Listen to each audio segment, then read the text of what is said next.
ஆண்டவராகிய இயேசு கிறிஸ்துவின் இனிய நாமத்திலே நாங்கள் உங்களை வாழ்த்துகிறோம், வரவேற்கிறோம். புதிதாக எங்கள் மத்தியிலே யாராவது வந்திருப்பீர்கள் என்றால் எங்களுடைய நல்வாழ்த்துக்களை நான் தெரிவிக்கிறேன். இப்படியாக கர்த்தருடைய சமூகத்திலே ஒரே குடும்பமாக நாம் கூடி வந்திருக்கிறோம். ஆமென். கூடி வரும்போதெல்லாம் நான் கர்த்தருடைய குடும்பத்திலே ஒரு குடும்பத்தில் இருக்கிறேன் என்ற ஒரு உணர்வு நமக்குள்ளே வர வேண்டும். ஆமென். இந்த கூடி வந்திருக்கிற இந்த நேரத்திலே கர்த்தர் தாமே அவருடைய சத்தியத்துக்குள்ளே நம்மை நடத்தி அவரோடு கூட ஒரு ஆழமான அனுபவத்துக்குள்ளே கர்த்தர் நம்மை நடத்த நம்ம முற்றிலுமாய் ஒப்பு கொடுக்க வேண்டும். நம்முடைய இருதயத்தையும் மனதையும் கர்த்தருடைய பிழையற்ற குற்றமற்ற வார்த்தைக்கு திறந்து வைப்போம். சந்தோஷமாக கர்த்தருடைய வார்த்தையை நாம் ஏற்றுக்கொள்ளத்தக்கதான ஒரு இருதயத்தை கர்த்தர் நம்ம ஒவ்வொருவருக்கும் தருவாராக. அடுத்த சில நிமிஷங்கள் உங்களுடைய சிந்தைகள் எண்ணங்கள் திசை திருப்பப்படாதபடி கூர்ந்து கவனியுங்கள். கர்த்தருடைய வசனத்தை நீங்கள் கவனிக்கிற விதம் ரொம்ப ரொம்ப முக்கியம். நீங்கள் கவனித்து கேட்பிடென்றால் அதோடைய ஆசீர்வாதத்துக்கு பங்குள்ளவர்களாய் கண்டிப்பாய் மாறுவீர்கள். எவ்வளவுக்கு எவ்வளவு கவனித்து கேட்கிறோமோ அவ்வளவுக்கு எவ்வளவு கர்த்தருடைய மெல்லிய சத்தத்தை நம்மால் நம்முடைய ஆவிக்குள்ளே கேட்டு உணர முடியும். கர்த்தருடைய பரிசுத்த நாமத்துக்கு ஸ்தோத்திரம். கர்த்தருடைய செய்திக்கு நேராக கடந்து போவோம். கடந்த 2 வாரங்களாக இது ஒரே தலைப்பிலே புது பலத்தை மீண்டும் பெற்றுக்கொள்ளுதல், புது பலத்தை மீண்டும் பெற்றுக்கொள்ளுதல் என்ற தலைப்பிலே கடந்த 2 வாரங்களாக நாம் தியானித்துக் கொண்டிருக்கிறோம். அதற்கான திருவுக்கோள் வசனத்தை நாம் வாசிக்க கேட்போம். உங்களுடைய பரிசுத்த வேதாகமத்தை சங்கீதம் 84 அதிகாரம் 5-7 வசனங்களை நாம் வாசிக்க கேட்போம். சங்கீதம் 84 5-7 வசனங்கள். உம்மிலே பலன் கொள்ளுகிற மனுஷனும் உம்மிலே பலன் கொள்ளுகிற மனுஷனும் தங்கள் இருதயங்களில் செவ்வையான வழிகளை கொண்டிருக்கிறவர்களும் பாக்கியவான்கள். அழுகையின் பள்ளத்தாக்கை உருவ நடந்து அழுகையின் பள்ளத்தாக்கை உருவ நடந்து அதை நீரூற்றாக்கிக் கொள்கிறார்கள். அதை நீரூற்றாக்கிக் கொள்கிறார்கள். மழையும் குளங்களை நிரப்பும். அவர்கள் பலத்தின் மேல் பலமடைந்து பலத்தின் மேல் பலனடைந்து சியோனிலே தேவ சந்நிதியில் வந்து காணப்படுவார்கள். சியோனிலே தேவனுடைய சந்நிதியிலே வந்து காணப்படுவார்கள். ஆமென். கர்த்தருடைய பரிசுத்த நாமத்துக்கு பலத்தின் மேல் பலனடைந்து அவர்கள் பலத்தின் மேல் பலனடைந்து சியோனிலே தேவ சந்நிதியில் வந்து காணப்படுவார்கள். இந்த சங்கீதத்தின் ஒரு அதாவது பேக்ரவுண்ட் பின்னணியை நான் ஏற்கனவே உங்களுக்கு சொல்லியிருக்கிறேன். சங்கீதக்காரன் பிரயாணப்பட்டு எப்படியாவது எருசலேமுக்கு போய் அந்த தேவாலயத்திலே தன்னை உண்டாக்கின தேவனுக்கு முன்பாக தன்னை சமர்ப்பிக்க வேண்டும் என்ற ஒரு வாஞ்சியோடு கூட அந்த பிரயாணத்தை அவர் மேற்கொள்கிறார். It's a journey to Jerusalem. எருசலேம் தேவாலயத்திலே நான் தேவனுடைய சன்னிதானத்திலே போய் நிற்க வேண்டும் என்ற ஒரு வாஞ்சியோடு கூட பிரயாணம் தொடரப்படுகிறது. நான் ஏற்கனவே சொன்னது போல ஒரு பிரயாணத்திலே 3 காரியங்கள் இருக்கிறது. எத்தனை பேருக்கு ஞாபகம் இருக்கிறது? பிரயாணத்தின் துவக்கம், பிரயாணத்தின் தொடர்ச்சி, பிரயாணத்தின் முடிவு. ரொம்ப முக்கியம். நீங்க எங்கேயாவது பிரயாணப்பட்டு போறீர்கள் என்றால் ஒரு பிரயாணத்திலே துவக்கம் இருக்கிறது. அந்த பிரயாணம் பாதி வழியில் நிற்கக்கூடாது. ஆகவே பிரயாணத்தின் தொடர்ச்சி இருக்கிறது. அதே சமயத்தில் தொடர்ந்து போகிற அந்த பிரயாணம் ஒரு கட்டத்திலே முடிவடைய வேண்டும். அப்படிதானே? அப்ப துவக்கம் இருக்கிறது, தொடர்ச்சி இருக்கிறது, முடிவு இருக்கிறது. ஆனால் இந்த துவக்கத்துக்கும் முடிவுக்கும் இடையிலே இந்த ஆவிக்குரிய பிரயாணத்தில் அதிக போராட்டங்கள் இருக்கிறது, அதிக பிரச்சனைகள் இருக்கிறது. அதுதான் இந்த 84வது சங்கீதத்தை நாம் வாசித்தோம். அந்த வசனத்தை நான் மறுபடியும் உங்களுக்காக வாசிக்கிறேன். 5ஆம் வசனம், 84வது சங்கீதம் 5வது வசனம். உம்மிலே பலன் கொள்ளுகிற மனுஷன் பாக்கியவான்.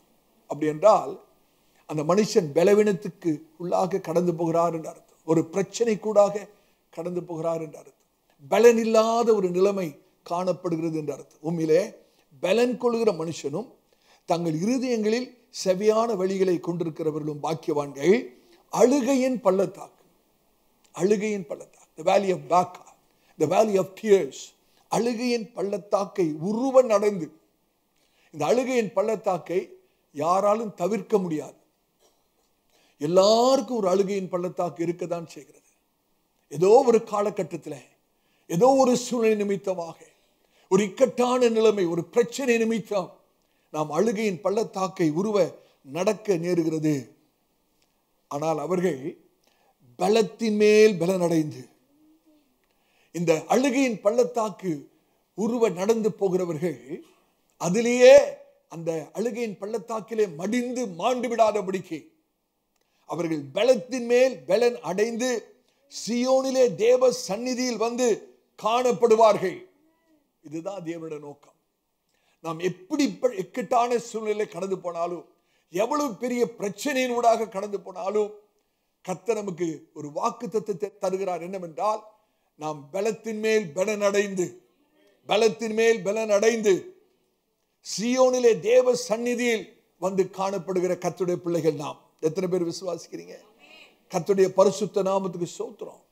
அப்ப அந்த ஆவிக்குரிய பிரயாணத்தின் துவக்கத்துக்கும் அந்த முடிவுக்கு நடுவே இருக்கிற போராட்டம், அதுதான் அழுகையின் பள்ளத்தாக்கு. இந்த அழுகையின் பள்ளத்தாக்குக்குள்ளாக நாம் கடந்து போகிற போது அதிலிருந்து எப்படி நாம் மேற்கொண்டு வெளியே வருவது, அதிலே நாம் எப்படி பலனடைவது? ஒரு துக்கமான ஒரு காரியம் நம்முடைய வாழ்க்கையிலே குடும்பத்தில் நடக்கும்போது, ஒரு இக்கட்டான ஒரு பயங்கரமான சூழ்நிலைக்குள்ளாக கடந்து போகும்போது எப்படி தேவ பலத்தை அடைவது, எப்படி அப்படிப்பட்ட சூழ்நிலைகளை கையாளுவது, அந்த சமயத்திலும் தேவனுடைய பலத்தை நாம் எப்படி பெற்றுக்கொள்வது என்பதுதான் கடந்த 2 வாரங்களாக நாம் தியானித்துக் கொண்டு வருகிறோம். 2 வாரங்களாக பழைய ஏற்பாட்டிலே எழுதப்பட்டிருக்கிற ஒரு மனிதனை குறித்து நாம் தியானித்துக் கொண்டிருக்கிறோம். அவர் யாரு? எரேமியா தீர்க்கதரிசி. எரேமியா தீர்க்கதரிசி வாழ்ந்த நாட்களிலே இஸ்ரவேல் தேசத்திலே இஸ்ரவேல் ஜனங்கள் கர்த்தரை விட்டு பின்வாங்கி கர்த்தரை விட்டு தூரமாய் போகணும். அப்படினாலே சத்துருக்கள் தேசத்தை கைப்பற்றி அவருடைய சொந்த தேசத்தை விட்டு அவர்களை நாடு கடத்துகிறார்கள். சியோன் குமாரத்தி மாண்டு மடிந்து போகிறார். கர்த்தருடைய ஜனங்கள் அழிந்து போகிறார்கள். எரேமியா தீர்க்கதரிசி தேவனுடைய சன்னிதானத்திலே புலம்புகிறார். உள்ளம் உடைக்கப்பட்டு வேதனை நிறைந்த ஒரு மனுஷனாக, எல்லா நம்பிக்கையும் அற்று போகிற ஒரு சூழ்நிலையிலே எரேமியா தேவனை நோக்கி புலம்புகிற ஒரு புஸ்தகம் தான் புலம்பல் என்று சொல்லி அவர் எழுதியிருக்கிறார். அந்த சில வசனங்களை வாசிப்பீர்கள் என்றால் அது உங்களுக்கு விளங்கும். எடுத்து வாசிங்கள். புலம்பலின் புஸ்தகம் 2ஆம் அதிகாரம் 11 13 வரைக்கும் வாசிங்க. புலம்பல் 2ஆம் அதிகாரம் 11 13 வரைக்கும் வாசிங்க. என் ஜனமாகிய குமாரத்தியின் நொறுங்குதலின் நிமித்தம் கண்ணீர் சொரிகிறதுனால் என் கண்கள் பூத்து போகிறது, என் குடல்கள் கொதிக்கிறது, என் ஈரல் இளகி தரையிலே வடிகிறது. குழந்தைகளும் பாலகரும் நகரத்தின் வீதிகளிலே மூர்ச்சித்து கிடக்கிறார்கள். அவைகள் குத்துண்டவளை போல நகரத்தின் வீதிகளிலே மூர்ச்சித்து கிடக்கும் போதும், தங்கள் தாய்களின் மடியிலே தங்கள் பிராணனை விடும் போதும், தங்கள் தாய்களை நோக்கி தானியமும் திராட்சரசமும் எங்கே என்கிறார்கள். பசி கொடுமை, பஞ்ச நாட்கள், பிள்ளைகள் தாயினிடத்திலே எங்களுக்கு ஆகாரம் வேண்டும் என்று சொல்லி கேட்டு ஆகாரம் இல்லாதபடினாலே தாயின் மடியிலேயே அந்த பாலகர்கள் மடிந்து போகிற ஒரு சூழ்நிலை. தொடர்ந்து வாசிங்க. எருசலேம் குமாரத்தியே, நான் உனக்கு சாட்சியாக எண்ணத்தை சொல்லுவேன். உன்னை எதற்கு ஒப்பிடுவேன்? சீயோன் குமாரத்தியாகிய கன்னிகையே, நான் உன்னை தேற்றும்படிக்கு உன்னை எதற்கு நிகர் சொல்லுவேன்? உன் காயம் சமுத்திரத்தை போல் பெரிதாயிருக்கிறதே. உன்னை குணமாக்குறவன் யார்? எரேமியா தீர்க்கதரிசியுடைய மனநிலைமையை அப்படியே இந்த புலம்பலின் புஸ்தகத்தில் கொட்டுகிறார் பாருங்க. எனக்கு அருமையான சகோதரனே, சகோதரியே, உங்களுடைய சூழ்நிலை எப்படிப்பட்டதா இருக்கிறது? ஒருவேளை நொறுங்குண்ட இருதயத்தோடு கூட கர்த்தருடைய சமூகத்தில் நீங்க வந்திருக்கலாம். ஒருவேளை ஆவிக்குரிய நிலைமையிலே சோர்ந்து போய் நீங்க வந்திருக்கலாம், குழம்பி போய் வந்திருக்கலாம். உங்களுடைய சூழ்நிலைகள் இக்கட்டான நிலைமையாக இருக்கிறது. என்ன செய்வது என்று தவிக்கிற ஒரு நிலைமையாக இருக்கலாம். சிந்தித்து பார்க்கும்படியாக பேசுகிறேன். சோர்வுக்குள்ளாக, வேதனைக்குள்ளாக, எல்லாம் நல்லா தான் நடந்துட்டு இருக்கு. திடீர்னு சூழ்நிலைகள் ஒரு பெரிய மாற்றம், வேதனை, துக்கம், கலக்கம், நிம்மதியே போய்விட்டது என்று சொல்லக்கூடிய ஒரு சூழ்நிலைகள். இப்படிப்பட்ட சமயங்களிலே அந்த அழுகையின் பள்ளத்தாக்கின் ஊடாக நடக்கிற அந்த சூழ்நிலையிலே பலத்தின் மேல் பலத்தை எப்படி அடைவது, எப்படி நம்முடைய ஆவிக்குரிய வாழ்க்கையிலே ஜெயமாய் தொடர்ந்து முன்னேறுவது என்பதை குறித்து தான் தியானித்துக் கொண்டிருக்கிறோம். அப்படிப்பட்ட சூழ்நிலையிலே கர்த்தர் எரேமியாவோடு கூட பேசுகிறார். ஆண்டவர் சொல்றார், எரேமியாவே, நீ 4 காரியங்களை செய்ய வேண்டும். நீ 4 காரியங்களை செய்ய வேண்டும். அருமையான சபையாரை, இன்றைக்கு ஒருவேளை இந்த செய்தி உங்களுக்கு தேவையில்லாமல் இருக்கலாம். ஆனால் கண்டிப்பாக ஒரு நாள் இந்த செய்தி தேவைப்படும். அதனால் இந்த காரியங்களை நீங்கள் குறிப்பெடுத்துக் கொள்ள வேண்டும். ஒருவேளை முந்தின 2 செய்தியை நீங்கள் கேட்க தவறிவிட்டால் நம்முடைய ஏசிய யூடியூப் சேனலில் போய் பார்த்து அந்த 1ஆம் பகுதி 2ஆம் பகுதி கண்டிப்பாக கேட்கணும். காரணம், பிரச்சனை இல்லாத நபர் ஒருவருமே இல்லை. உலகத்தில் வாழ்கிற வரைக்கும் அழுகையின் பள்ளத்தாக்கு இருக்கதான் செய்கிறது. ஆனாலும் உலகத்தாரை போல அழுகையின் பள்ளத்தாக்கிலே மடிந்து மாண்டு போகிறவர்கள் அல்ல. அதன் ஊடாக ஒருவன் நடந்து வெளியே வந்து பலத்தின் மேல் பலனடைந்து சீயோனிலே தேவனுடைய சமூகத்துக்கு முன்பாய் நிற்கிற ஜனங்கள் நாம். கர்த்தருடைய பரிசுத்த நாமத்துக்கு மகிமை உண்டாவதாக. இந்த 4 காரியங்களை தான் கர்த்தர் உங்களையும் என்னையும் சொல்லுகிறார். ஒருவேளை நீங்கள் அழுகையின் பள்ளத்தாக்கின் ஒருவன் நடந்து போகிற அனுபவமாக இருக்கலாம். ஒருவேளை பிரச்சனையின் ஊடாக கடந்து போகிறதா இருக்கலாம். அல்லது ஒரு சோகமான சூழ்நிலை ஊடாக கண்ணீரின் அனுபவங்களுக்குள்ளாக கடந்து போகிற நிலைமையில் இருப்பீர்கள் என்றால், அன்றைக்கு கர்த்தர் எரேமியாவுக்கு என்ன சொன்னாரோ அதை தான் இன்றைக்கு நம்ம இடத்திலே ஆண்டவர் பேசுகிறார். 4 காரியங்களை செய்ய வேண்டும். முதலாவது, தேவன் மேல் உள்ள கவனத்தை வலுவூட்ட வேண்டும். ஒரு பிரச்சனையின் ஊடாக செல்லும் போது தேவனை விட்டு விலகி போகக்கூடாது. விலகி போனா பிரச்சனை அதிகமாக தான் ஆகும். பிரச்சனை தீர வேண்டுமானால் அந்த அழுகையின் பள்ளத்தாக்கிலிருந்து வெளியே வந்து பலத்தின் மேல் பலன் அடைய வேண்டுமானால் தேவன் மேல் உள்ள கவனத்தை வலுவூட்ட வேண்டும், பலப்படுத்த வேண்டும். உங்களுடைய கண்களை ஆண்டவர் மீதே பதிக்க வேண்டும். இதைதான் நம்ம போன ஞாயிற்றுக்கிழமை முந்தின ஞாயிற்றுக்கிழமையில கவனித்தோம். 2வது நம்ம என்ன செய்ய வேண்டும்? தேவனோடு சேர்ந்து பயத்தை எதிர்த்து நிற்க வேண்டும். இந்த பயம் என்று சொல்லும்போது நம்முடைய சொந்த பலத்தாலே பயத்தை எதிர்த்து நிற்கவே முடியாது. சில பேர் சொல்லலாம், நான் எதுக்கும் பயப்பட மாட்டேன்னு சொல்லலாம். ஆனால் அவங்க தான் பார்த்தீங்கன்னா வாழ்க்கையில் எல்லாத்துக்கும் பயப்படுகிற ஆளாக இருப்பாங்க. சில பேர் பார்த்துருக்கீங்களா, ரொம்ப தைரியசாலி மாதிரி நடிப்பாங்க. ஆனால் அவங்களுக்குள்ள ஒரு பயம் இருந்துக்கிட்டே இருக்கும். சில ஆம்பளைங்களை பார்த்தா எனக்கு நான் யோசிப்பேன், சில பேர் பெரிய மீசை வச்சிருப்பாங்க பார்த்தீங்களா, அவங்கள பார்த்தாலே பயமா இருக்கும். ஆனால் அந்த பெரிய மீசை வச்சிருக்கிறதுக்கு காரணம் என்ன தெரியுமா? அவங்களோட பயத்தை மூடி மறைக்கிறதுக்கு தான். நான் பயந்தாங்குழி இல்லை, நான் ரொம்ப தைரியசாலின்னு காமிக்கிறாங்களாம். அப்படிப்பட்டவங்க தான் அவங்களுக்குள்ள பயங்கரமான பயம் இருக்கும். அதுதான் உண்மை. எல்லாருக்குள்ள ஒரு பயம் இருக்கிறது. ஆனால் இந்த பயத்தை நாம் எதிர்த்து நின்று மேற்கொள்ள வேண்டுமானால் நாம் தேவனோடு கூட நின்றால்தான் முடியும். தேவனோடு கூட சேர்ந்துதான் நம்ம பயத்தை எதிர்த்து நிற்க முடியும். இதை நாம் போன ஞாயிற்றுக்கிழமையில தியானித்தோம். இன்றைக்கான செய்திக்குள்ளா கடந்து போவோம். 3வது குறிப்பு, தேவன் மேல் உள்ள உங்களுடைய விசுவாசத்தை புதுப்பியுங்கள். ரொம்ப முக்கியமான ஒரு குறிப்பு.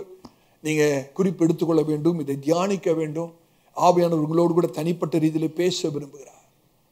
நான் இழந்து போனதை கர்த்தர் எனக்கு மீட்டு தருவார் என்று சொல்லி நாம் ஆண்டவரை விசுவாசிக்க வேண்டும். தேவனிடத்தில் எதிர்பார்க்க வேண்டும். தேவன் எனக்கு கண்டிப்பாய் செய்வார் என்ற ஒரு நம்பிக்கை வேண்டும். கிறிஸ்தவ வாழ்க்கையில 2 முக்கியமான வார்த்தைகள். ஒன்று விசுவாசம், இன்னொன்று நம்பிக்கை. நம்ம சில சமயத்தில் 2 வார்த்தைகளும் ஒன்று நினைத்து விடுகிறோம். 2 ஒன்று அல்ல. விசுவாசம் வேற, நம்பிக்கை வேற. விசுவாசம் நிகழ்காலத்துக்கு, நம்பிக்கை எதிர்காலத்துக்கு. இந்த நிகழ்காலத்துக்கான விசுவாசம் இல்லாவிட்டால் எதிர்காலத்துக்கான நம்பிக்கைக்கு வாய்ப்பே இல்லை. அப்ப விசுவாசம் எவ்வளவு முக்கியம் என்பதை நீங்கள் சிந்தித்து பாருங்கள். விசுவாசம் இல்லைன்னா எது இல்லை? நம்பிக்கை இல்லை. நம்முடைய நம்பிக்கையே விசுவாசத்தை சார்ந்துதான். நான் இன்றைக்கு ஆண்டவரை விசுவாசித்தேன் என்றால் கர்த்தர் எனக்கு இதை செய்வார், நாளைக்கு என்ன இதை செய்வார், அடுத்த வாரம் இதை செய்வார் என்ற ஒரு நம்பிக்கை எனக்குள்ளாக உண்டாகிறது. அப்ப கர்த்தர் இழந்து போனதை எனக்கு திரும்ப தருவார் என்ற ஒரு நம்பிக்கை, விசுவாசம் நமக்குள்ளே வர வேண்டும். ஆமென். கர்த்தர் தீமையிலிருந்து ஒரு நன்மையை உருவாக்குவார் என்ற நம்பிக்கை வேணும். என்னோட வாழ்க்கையில தீமை நடக்கலாம். அந்த தீமையின் சூழ்நிலையிலும் கர்த்தர் எனக்கு ஒரு நன்மையை வைத்திருக்கிறார். இந்த தீமையான பாதகமான சூழ்நிலையில் இருந்து கர்த்தர் எனக்கு சாதகமான, எனக்கு நன்மையான, ஆசீர்வாதமான ஒரு காரியத்தை என் தேவனால் உருவாக்க முடியும் என்பதை நாம் விசுவாசிக்க வேண்டும். யோசேப்பை கொஞ்சம் சற்று யோசித்து பாருங்கள். யோசேப்பிடத்தை தன் சகோதரன் சொல்லும்போது என்ன திரும்ப சொல்றாரு? நீங்க எனக்கு தீமை செய்ய வேண்டும் என்று நினைத்தீர்கள், கர்த்தரோ அதை நன்மையாய் மாற்றினார். நீங்கள் எனக்கு தீமை செய்ய வேண்டும் என்று திட்டமிட்டீர்கள், யோசித்தீர்கள். ஆனால் கர்த்தர் நீங்கள் என்ன தீமை செய்ய நினைச்சீங்களோ அதே தீமையை வைத்து எனக்கு நன்மையாய் அவைகளை மாற செய்தார். அவைகளையே எனக்கு ஆசீர்வாதமாய் மாற்றினார். யோசிச்சு பாருங்க. அன்றைக்கு மாத்திரம் யோசேப்போட சகோதரர்கள் யோசேப்புக்கு தீமை செய்யாது இருந்திருந்தா யோசேப்போட வாழ்க்கையில நன்மை நடந்திருக்குமா? ஆழ்ந்து சிந்திக்கு பார்க்கணும். அன்னைக்கு யோசேப்போட சகோதரர்கள் யோசேப்புக்கு தீமை செய்யாது இருந்திருந்தால் யோசேப்போட வாழ்க்கையிலே ஆசீர்வாதம் உண்டாயிருக்குமா? உண்டாயிருக்காதா? உண்டாயிருக்காது. நன்மை உண்டாயிருக்காது. அப்ப கர்த்தர் நன்மை எங்க வைத்திருக்கிறார் பிரதர்? மற்றவர்கள் உங்களுக்கு செய்கிற தீமைக்குள்ளாக தான் உங்களோட நன்மையே இருக்கிறது. விளங்குதா? ஐயோ இவங்க எனக்கு தீமை செய்தாங்களே, இவங்க எனக்கு இப்படி செய்தாங்களே, அப்படி செய்தாங்கன்னு கலங்க வேண்டிய அவசியம் இல்லை. யாராவது உங்களுக்கு தீமை செய்தா நீங்க சந்தோஷப்படுங்க. ஏன் தெரியுமா? அந்த தீமைக்குள்ளாக தான் கர்த்தர் ஒரு நன்மையை வைத்திருக்கிறார். கர்த்தருடைய பரிசுத்த நாமத்துக்கு மகிமை உண்டாவதாக. ஆனால் நாம் இழந்து போனதை கர்த்தர் நமக்கு மறுபடியும் தர வேணும். நல்லா கவனிக்கணும். ஆவியானவர் நம்மோடு கூட பேசுகிறார். ஒவ்வொரு வார்த்தையும் முக்கியம். இழந்து போன காரியங்களை கர்த்தர் நமக்கு மீட்டு தர வேண்டுமானால் நாம் ஆண்டவிடத்திலே மறுபடியும் திரும்பி வர வேண்டும். ஆண்டவிடத்திலே மறுபடியும் திரும்பி வராத பட்சத்திலே நாம் இழந்ததை நாம் ஒரு நாளும் மீட்டுக் கொள்ள முடியாது. எத்தனை பேருக்கு விளங்குது?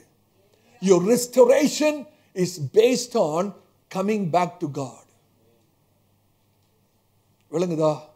Your restoration depends on your renewal. நீங்கள் எவ்வளவுக்களவாக உங்களுடைய ஆவிக்குரிய வாழ்க்கையை புதுப்பித்துக் கொள்கிறீர்களோ, உங்களுடைய விசுவாசத்தை புதுப்பித்துக் கொள்கிறீர்களோ, அவ்வளவுதான் நீங்க இழந்து போனதை கர்த்தர் உங்களுக்கு மீட்டு தர முடியும். உங்களுடைய விசுவாசத்தை புதுப்பித்துக் கொள்ளணும்.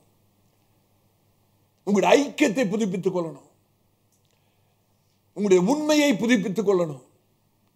தேவன் மேல் வைத்திருக்கிற அன்பை புதுப்பித்துக் கொள்ளணும். எவ்வளவுக்களவாக நம்முடைய ஆவிக்குரிய வாழ்க்கையை புதுப்பித்துக் கொள்கிறோமோ அவ்வளவுதான் இழந்து போன ஆசீர்வாதங்களை கர்த்தர் நமக்கு மீட்டு தர முடியும். எரேமியாவுடைய வாழ்க்கைக்கு வருவோம். புலம்பல் 5ஆம் அதிகாரம் 21வது வசனத்தை வாசிங்க. புலம்பல் 5ஆம் அதிகாரம் 21வது வசனம்.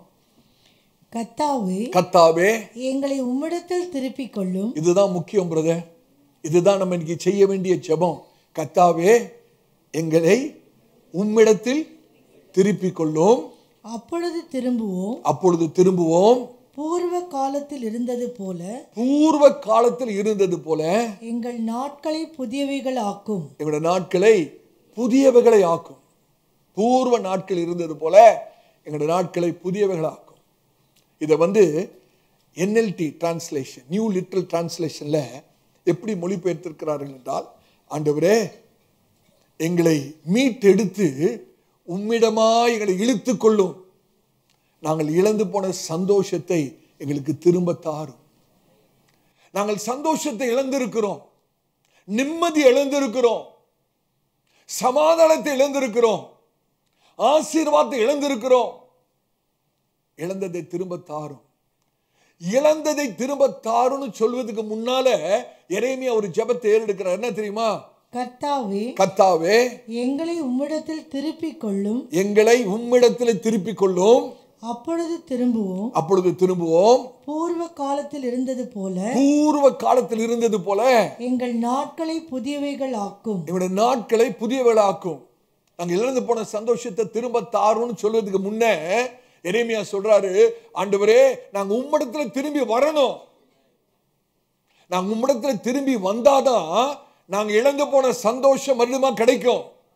நாங்கள் இழந்து போன பூர்வ நாட்கள் மறுபடியும் எங்களுக்கு புதுப்பிக்கப்படும். எப்பொழுது? நாங்கள் மறுபடியும் உம்மிடத்தில் வர வேண்டும். சகோதரனே, சகோதரியே, இந்த சபையில ஒருவேளை நீங்கள் ஆண்டவரை விட்டு தூரமாய் போயிருக்கிறதாய் உணர்வில் என்றால், ஆவிக்குரிய வாழ்க்கையிலே நீங்கள் ஆண்டவரை விட்டு விலகி போயிருக்கிறதாய் உணர்வில் என்றால், இன்னைக்கு ஒரு தீர்மானம் எடுக்கணும். ஆண்டவரே, முதலாவது நாங்க திரும்பி உம்மிடத்துல வரணும். நாங்க உம்மிடத்துல வர்றோம். இழந்து போனதை எங்களுக்கு புதுப்பி ஆண்டவரே. பூர்வ நாட்களை புதியவனாக மாற்றும். இழந்து போன சந்தோஷத்தை திரும்ப தாரும். யாராவது இந்த சபையாரில் சந்தோஷத்தை இழந்திருக்கிறீங்களா? உங்களுடைய சமாதானத்தை இழந்திருக்கிறீங்களா? உங்களுடைய நிம்மதி இழந்திருக்கிறீங்களா? உங்களுடைய ஆசீர்வாதத்தை இழந்திருக்கிறீங்களா? உங்களுடைய ஆவிக்குரிய அனுபவங்களை இழந்திருக்கிறீங்களா? இன்னைக்கு கர்த்தர் அதை புதுப்பிக்க விரும்புகிறார். ஆனால் நாம் விசுவாசத்தை நாம் புதுப்பிக்க வேண்டும். தேவன் மேல் உள்ள விசுவாசம். ஹல்லேலூயா. கர்த்தருடைய பரிசுத்த நாமத்துக்கு ஸ்தோத்திரம். ஆண்டவர் ஒரு காரியத்தில் விசேஷமானவர். எது தெரியுமா? புதிய ஆரம்பத்தை உண்டாக்குறதுல அவர் விசேஷித்தமானவர். God is specialized in the new beginning. கர்த்தர் நமக்கு ஒரு புதிய ஆரம்பத்தை வைத்திருக்கிறார். இந்த வருஷத்தின் ஆரம்பத்தில் நாம் வந்திருக்கிறோம். கர்த்தர் இந்த ஆண்டிலே, இந்த ஆண்டின் துவக்கத்திலே நமக்கு ஒரு புதிய ஆரம்பம், a new beginning, ஒரு புதிய ஆரம்பம். எல்லாமே கர்த்தர் புதிதாக செய்ய விரும்புகிறார். புதிய காரியத்தை நான் செய்வேன். பூர்வ காலத்தின் காரியங்களை நீங்கள் மறந்து விடுங்கள். உங்களுக்காக நான் புதிய காரியங்களை செய்வேன், செய்கிறேன், செய்து கொண்டிருக்கிறேன். எத்தனை பேர் விசுவாசிக்கிறோம்? கர்த்தருடைய பரிசுத்த நாமத்துக்கு மகிமை. a fresh start, ஒரு புதிய ஆரம்பம், ஒரு புதிய கண்ணோட்டம், ஒரு புதிய பாதை. ஹல்லேலூயா. இதை நாம் பெற வேண்டுமானால் கர்த்தரிடத்தில் 100% நம்பிக்கை உள்ளவர்களாய் மாற வேண்டும். அநேகர் நாம் ஜெபிக்கிறோம், ஆனா தேவனிடத்திலிருந்து எதிர்பார்ப்பே இல்லை. பாருங்க, அவர் எப்போ தருவாரோ தரட்டும், அப்படி அல்ல. எதிர்பார்ப்போடு ஒரு விவசாயியை பாருங்க. ஒரு விவசாயி கடினமா உழைச்சி ஒரு நிலத்தை உழுது பண்படுத்தி விதையை விதைக்கிறார். அந்த விதையை விதைக்கும் போதே ஒரு பெரிய எதிர்பார்ப்பு. என்ன எதிர்பார்ப்பு? ஒரு அறுவடை நாட்கள் இருக்கிறது. ஒரு அறுவடை நாட்கள் இருக்கிறது. ஒவ்வொரு நாளும் அந்த அந்த அந்த நிலத்தை, அந்த வயல்வெளியை பார்க்கும்போது அவருக்குள்ள ஒரு எதிர்பார்ப்பு உருவாகி கொண்டே இருக்கு. அப்படிதானே? இந்த புதிய வருஷத்துல கர்த்தருடைய ஊழியக்காரனா சொல்றேன், கர்த்தரிடத்தில் எதிர்பாருங்க. பெரிய காரியங்களை எதிர்பாருங்க. எலிசா எலியாவிடத்துல கேட்கிறார், ஆண்டவனே, உம்மிடத்தில் ரெட்டிப்பான அபிஷேகம் எனக்கு வேணும். அப்ப எலியா என்ன சொல்றாரு? கடினமான அரிதான காரியத்தை கேட்டாய், ஆனாலும் நான் எடுத்துக்கொள்ளப்படும் போது நீ என்னை கண்ணோக்கி பார்ப்பாயானால் அது உனக்கு கொடுக்கப்படும். அரிதான காரியத்தை கேளுங்க. அதுதான் விசுவாசம். அதுதான் விசுவாசம். எதிர்பாருங்க. கர்த்தர் எனக்கு மீட்டு தருவார், என்னுடைய நிலைமையை மாற்றுவார், கர்த்தரனை ஆசீர்வதிப்பார், கர்த்தரனை உயர்த்துவார், அவருடைய நாமத்துக்கு சாட்சியாய் கர்த்தரனை விளங்கப்படுவார் என்ற ஒரு எதிர்பார்ப்பு. அந்த எதிர்பார்ப்பு எப்போ வரும்னு கேட்டீங்கன்னா, நம்முடைய விசுவாசம் புதுப்பிக்கப்படும் போதுதான். விசுவாசம் புதுப்பிக்கப்படாத பட்சத்திலே நாம் தேவனிடத்திலிருந்து ஒன்றையுமே எதிர்பார்க்க முடியாது. நீங்க எப்ப தேவனிடத்திலிருந்து எதிர்பார்ப்பீங்க? விசுவாசம் இருந்தா தானே. விசுவாசம் இருந்தா தானே. சங்கீதக்காரன் ஒரு வசனத்தை எழுதுகிறார், எடுத்து வாசிங்கள். சங்கீதம் 27:13 வாசிங்கள். 27ஆம் சங்கீதம் 13வது வசனத்தை வாசிங்கள். நானோ ஜீவனுள்ளோர் தேசத்திலே கர்த்தருடைய நன்மையை காண்பேன் என்று விசுவாசியாதிருந்தால் கெட்டு போயிருப்பேன், அழிந்து போயிருப்பேன், மாண்டு போயிருப்பேன். ஜீவனுள்ளோர் தேசத்திலே கர்த்தருடைய நன்மையை காண்பேன் என்று நான் மாத்திரம் விசுவாசியாதிருந்தால் நான் கெட்டு போயிருப்பேன். அப்ப அவர் கெட்டு போகாம அவரை பாதுகாத்தது எது? விசுவாசம். உங்களை கெட்டு போகாம, அழிந்து போகாம, மாண்டு போகாம, உடைந்து போகாம, சோர்ந்து போகாம நம்மளை பாதுகாக்கிறது என்னதான்? விசுவாசம். ஜீவனுள்ள தேசத்திலே தேவனுடைய நன்மையை காண்பேன் என்று சொல்லி நான் விசுவாசியாது இருந்திருப்பேன், ஆனால் நான் என்றைக்கோ கெட்டு போயிருப்பேன். வேற மொழிபெயர்ப்புல என்னைக்கோ மூழ்கி மாண்டு போயிருப்பேன். அப்ப எவ்வளவு முக்கியம் பாருங்க விசுவாசம். வேற விதத்தில் சொல்லணும்னா, நான் மாத்திரம் கர்த்தர் என்னை ஆசீர்வதிப்பார், ஜீவனுள்ள தேசத்திலே எனக்கு நன்மை செய்வார் என்று நான் விசுவாசியாமல் போயிருப்பேனால் நான் அழிந்து போயிருப்பேன். ஹல்லேலூயா. நான் ஒன்றுமில்லாமல் போயிருப்பேன். ஆனா கர்த்தர் எனக்கு நன்மை செய்வார் என்று விசுவாசித்தபடினாலே நான் இன்றைக்கு ஆசீர்வதிக்கப்பட்டிருக்கிறேன். நான் ரொம்ப நடைமுறைக்கு பிரயோஜனமுள்ள காரியத்தை நான் இன்றைக்கு பேசும்படியாய் கர்த்தரால் ஏவப்படுகிறேன். I want to be practical, downright practical. நடைமுறைக்கான ஒரு காரியத்தை நான் பேசிக் கொண்டிருக்கிறேன். இப்படி நீங்கள் அழுகையின் பள்ளத்தாக்கின் ஊடாக கடந்து போகும்போது, ஒரு பிரச்சனையின் ஊடாக கடந்து போகும்போது, போராட்டத்தின் ஊடாக கடந்து போகும்போது 3 காரியங்களை செய்யக்கூடாது. 2 காரியங்களை எப்போதும் செய்ய வேண்டும். நீங்க குறித்து கொள்ளணும். இது இன்னைக்கு பிரயோஜனப்படலனாலும் என்றைக்காவது ஒரு நாள் கண்டிப்பா உங்களுக்கு பிரயோஜனப்படும்.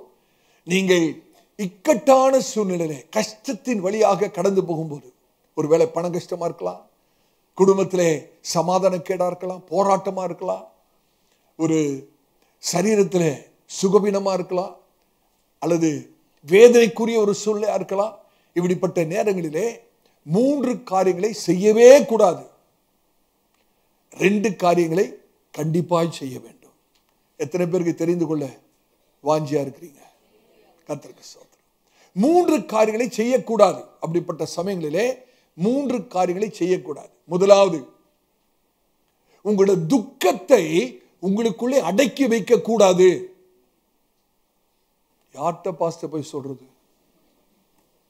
உங்களுடைய துக்கத்தை உங்களுக்குள்ளே அடக்கி வைக்க கூடாது. Don't repress your grief. உங்களுடைய துக்கத்தை உங்களுக்குள்ளே அடக்கி வைக்கவே கூடாது. நம்முடைய துக்கம், அநேக துக்கத்தை எந்த மனுஷனிடத்திலும் சொல்ல முடியாது. தெரியுமா உங்களுக்கு? சில காரியங்கள் இருக்கிறது, சில காரியத்தை தான் மற்றவங்கிட்ட பகிர்ந்து கொள்ள முடியும். எல்லா விஷயத்தையும் மற்றவங்கிட்ட சொல்ல முடியாது. எத்தனை பேர் ஒத்துக்கொள்கிறீங்க? மற்றவங்கிட்ட சொல்லாத காரியம் நிறைய உங்களுக்குள்ள இருக்குது. உண்மையா பொய்யா? கணவன்கிட்ட கூட சொல்ல முடியாது, மனைவி கிட்ட கூட பகிர்ந்து கொள்ள முடியாது. சில அப்படிப்பட்ட வேதனைகள், துக்கங்கள் நமக்குள்ளாக இருக்கிறது. அப்படிப்பட்ட துக்கங்களை நாம் பகிர்ந்து கொள்ளக்கூடிய ஒரே ஒரு இடம் என்றால் தேவனுடைய பிரசன்னம் தான். கர்த்தரிடத்துல மாத்திரம்தான்.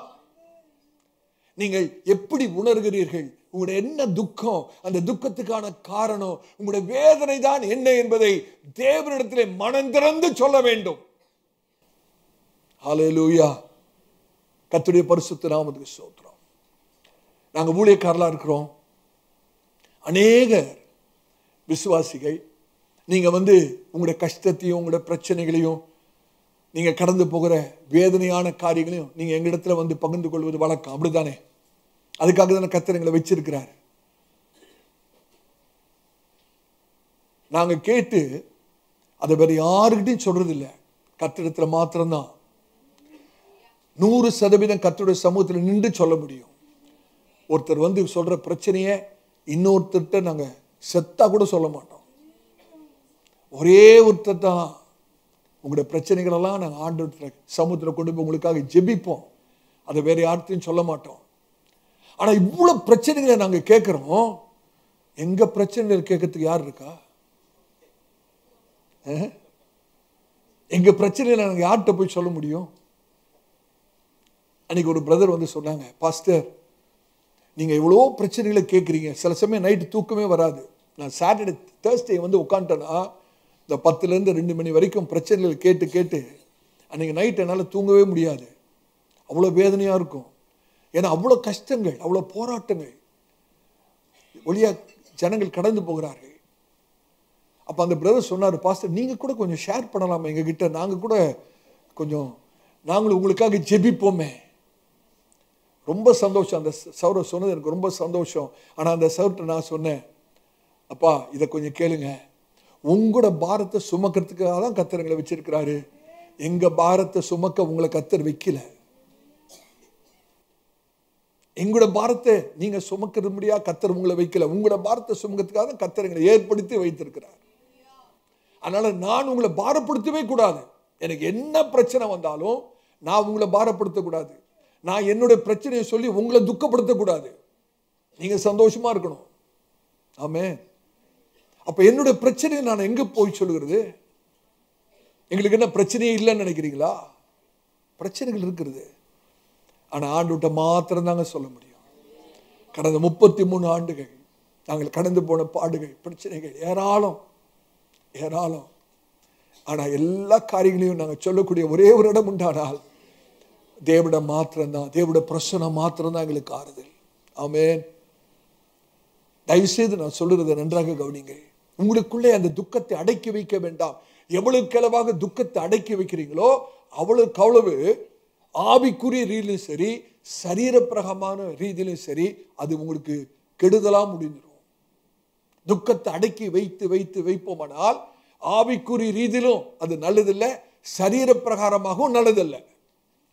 ஆவிக்குரிய ரீதியிலே நீங்கள் துக்கத்தை அடைத்து வைப்பீர்கள் என்றால் உங்களால் ஜெபிக்க முடியாது, உங்களால் ஆராதிக்க முடியாது, வேதத்தை தியானிக்க முடியாது. சரீர பிரகாரமான ரீதியிலே உங்களுடைய துக்கத்தை அடைத்து வைப்பீர்கள் என்றால் அது பலவிதமான வியாதிகளுக்குள்ளாக உங்களை நடத்திவிடும். ஆகவே கர்த்தர் இன்னைக்கு சொல்றாரு, மகனே மகளே, உங்களுடைய துக்கத்தை உங்களுக்குள்ளே அடக்கி வைக்க வேண்டாம், என்னிடத்திலே பகிர்ந்து கொள்ளுங்க. என்னிடத்துல வந்து உங்களுடைய இருதயத்தை ஊற்றுங்க. அண்ணால யோசித்து பாருங்க, அந்த அம்மாவோட உள்ளத்துல எவ்வளவு வேதனை இருந்திருக்கும் தெரியுமா? ஒரு பெரிய நிந்தை, மலடியாயிருக்கிறாள். அந்த நாட்களிலே பிள்ளை இல்லாத ஒரு சூழ்நிலையில ஜனங்கள்லாம் என்ன தெரியுமா சொல்லுவாங்களா, இவங்க ஏதோ பெரிய பாவம் செய்திருக்காங்க, அதனாலதான் உங்களுக்கு பிள்ளை இல்லைன்னு ஒரு பெரிய நிந்தையை சுமத்திடுவாங்க. அப்படிப்பட்ட ஒரு நிலைமையில அந்த அம்மா தனக்குள்ளே அடக்கி அடக்கி துக்கத்தை அடக்கி அடக்கி வைத்து ஒரு நாள்ல இன்னுமேலும் அடக்க முடியாது என்ற சூழ்நிலை வந்தபோது நேரடியாக ஆலயத்துக்குள்ளே அந்த அந்த அண்ணாள் வந்து தன்னுடைய இருதயத்தை தேவனுடைய சமூகத்தில் அப்படியே ஊற்றினாள். தன்னுடைய இருதயத்தை தேவனுடைய சமூகத்தில் ஊற்றினால் நடந்தது என்ன தெரியுமா? தேவன் அண்ணாளை நினைவு கூர்ந்தார். ஹல்லேலூயா. அவருடைய நிந்தை புரட்டப்பட்டது, அவருடைய சூழ்நிலை மாறினது. இன்னைக்கு கர்த்தருடைய ஊழியக்காரனா சொல்றேன், உங்களுடைய துக்கத்தை உங்களுக்குள்ளே அடக்கி வைக்க வேண்டிய அவசியம் இல்லை. காரணம், நம்மை புரிந்து கொள்ளுகிற ஒரு அன்பான ஒரு தகப்பன் நமக்கு உண்டு. கர்த்தருடைய பரிசுத்த நாமத்துக்கு ஸ்தோத்திரம். அதனால முதலாவது செய்யக்கூடாத காரியம், நம்முடைய துக்கத்தை நமக்குள்ள அடக்கி வைக்க கூடாது. ஆண்டவரத்துல மனந்திறந்து கொட்டணும்.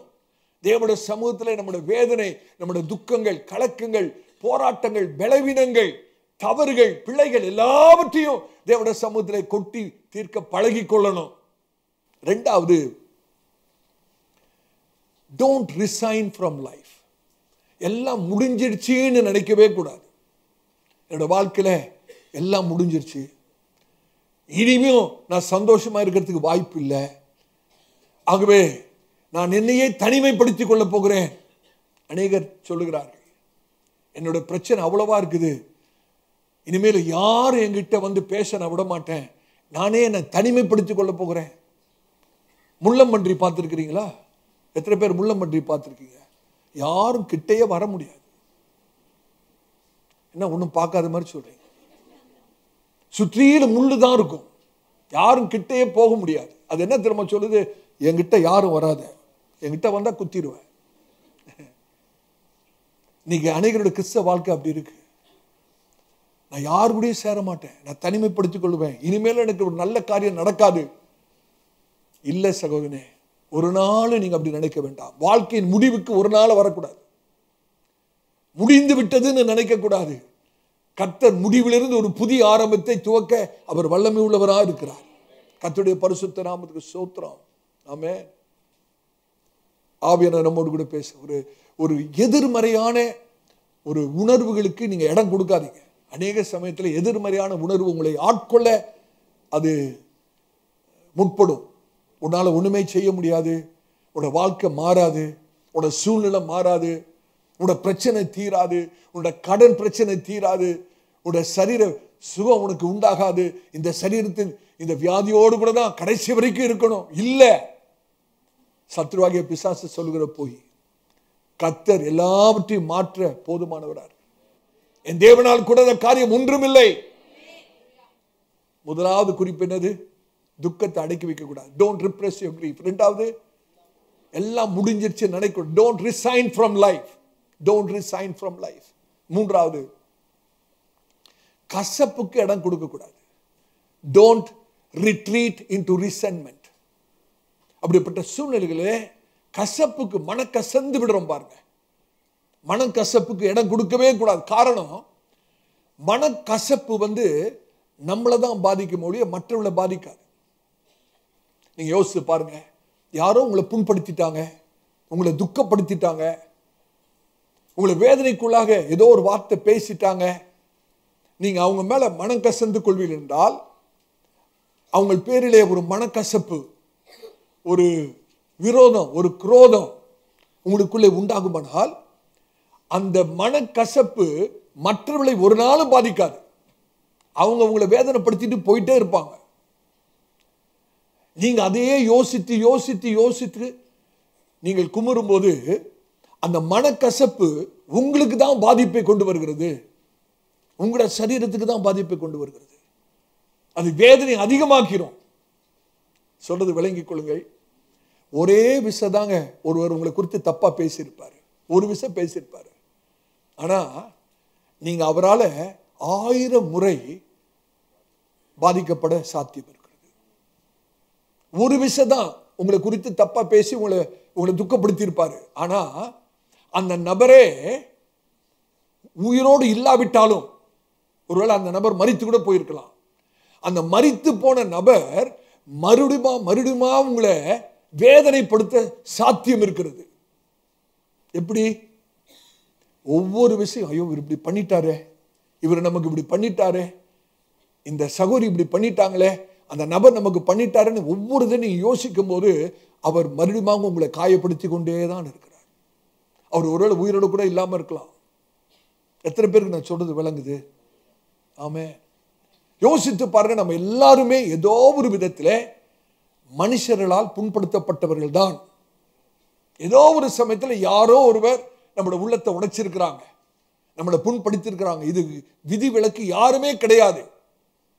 ஆனால் நீங்கள் அவர்களை மன்னித்து விட்டு விடாத பட்சத்தில், அதை மறந்து விடாத பட்சத்தில் மறுபடியுமாக அவர்கள் உங்களை புண்படுத்த வாய்ப்பு இருக்கிறது.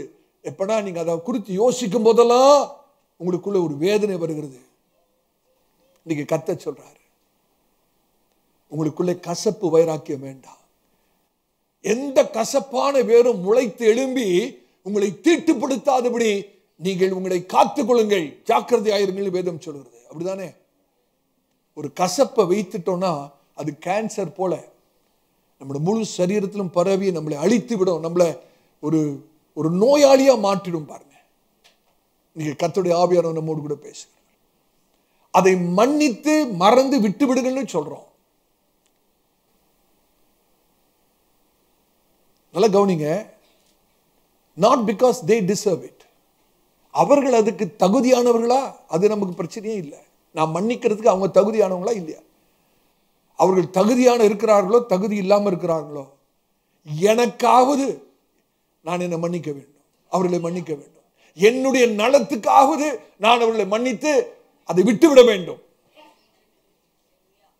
தகுதியே அவர்களுக்கு இல்லைன்னா கூட பரவாயில்ல, என்னுடைய நன்மைக்காக, உங்களுடைய நன்மைக்காக அதை மறந்து விட்டுவிட வேண்டும். லூக்கா 6ஆம் அதிகாரத்தில் அந்த வசனத்தை எங்க இருக்குன்னு சொல்லுங்க. லூக்கா 6ஆம் அதிகாரத்தில் 37 அந்த வசனத்தை வாசிங்க. மற்றவர்களை குற்றவாளிகள் என்று தீர்க்காதிருங்கள். நல்ல கவனிங்க. லூக்கா 6ஆம் அதிகாரம் 37ஆம் வசனத்தை குறித்துக்கொள்ளுங்க பைபிள்ல. மற்றவர்களை குற்றவாளியாக தீர்க்காதீர்கள், அப்பொழுது நீங்களும் குற்றவாளிகள் என்று தீர்க்கப்படாதிருப்பீர்கள்.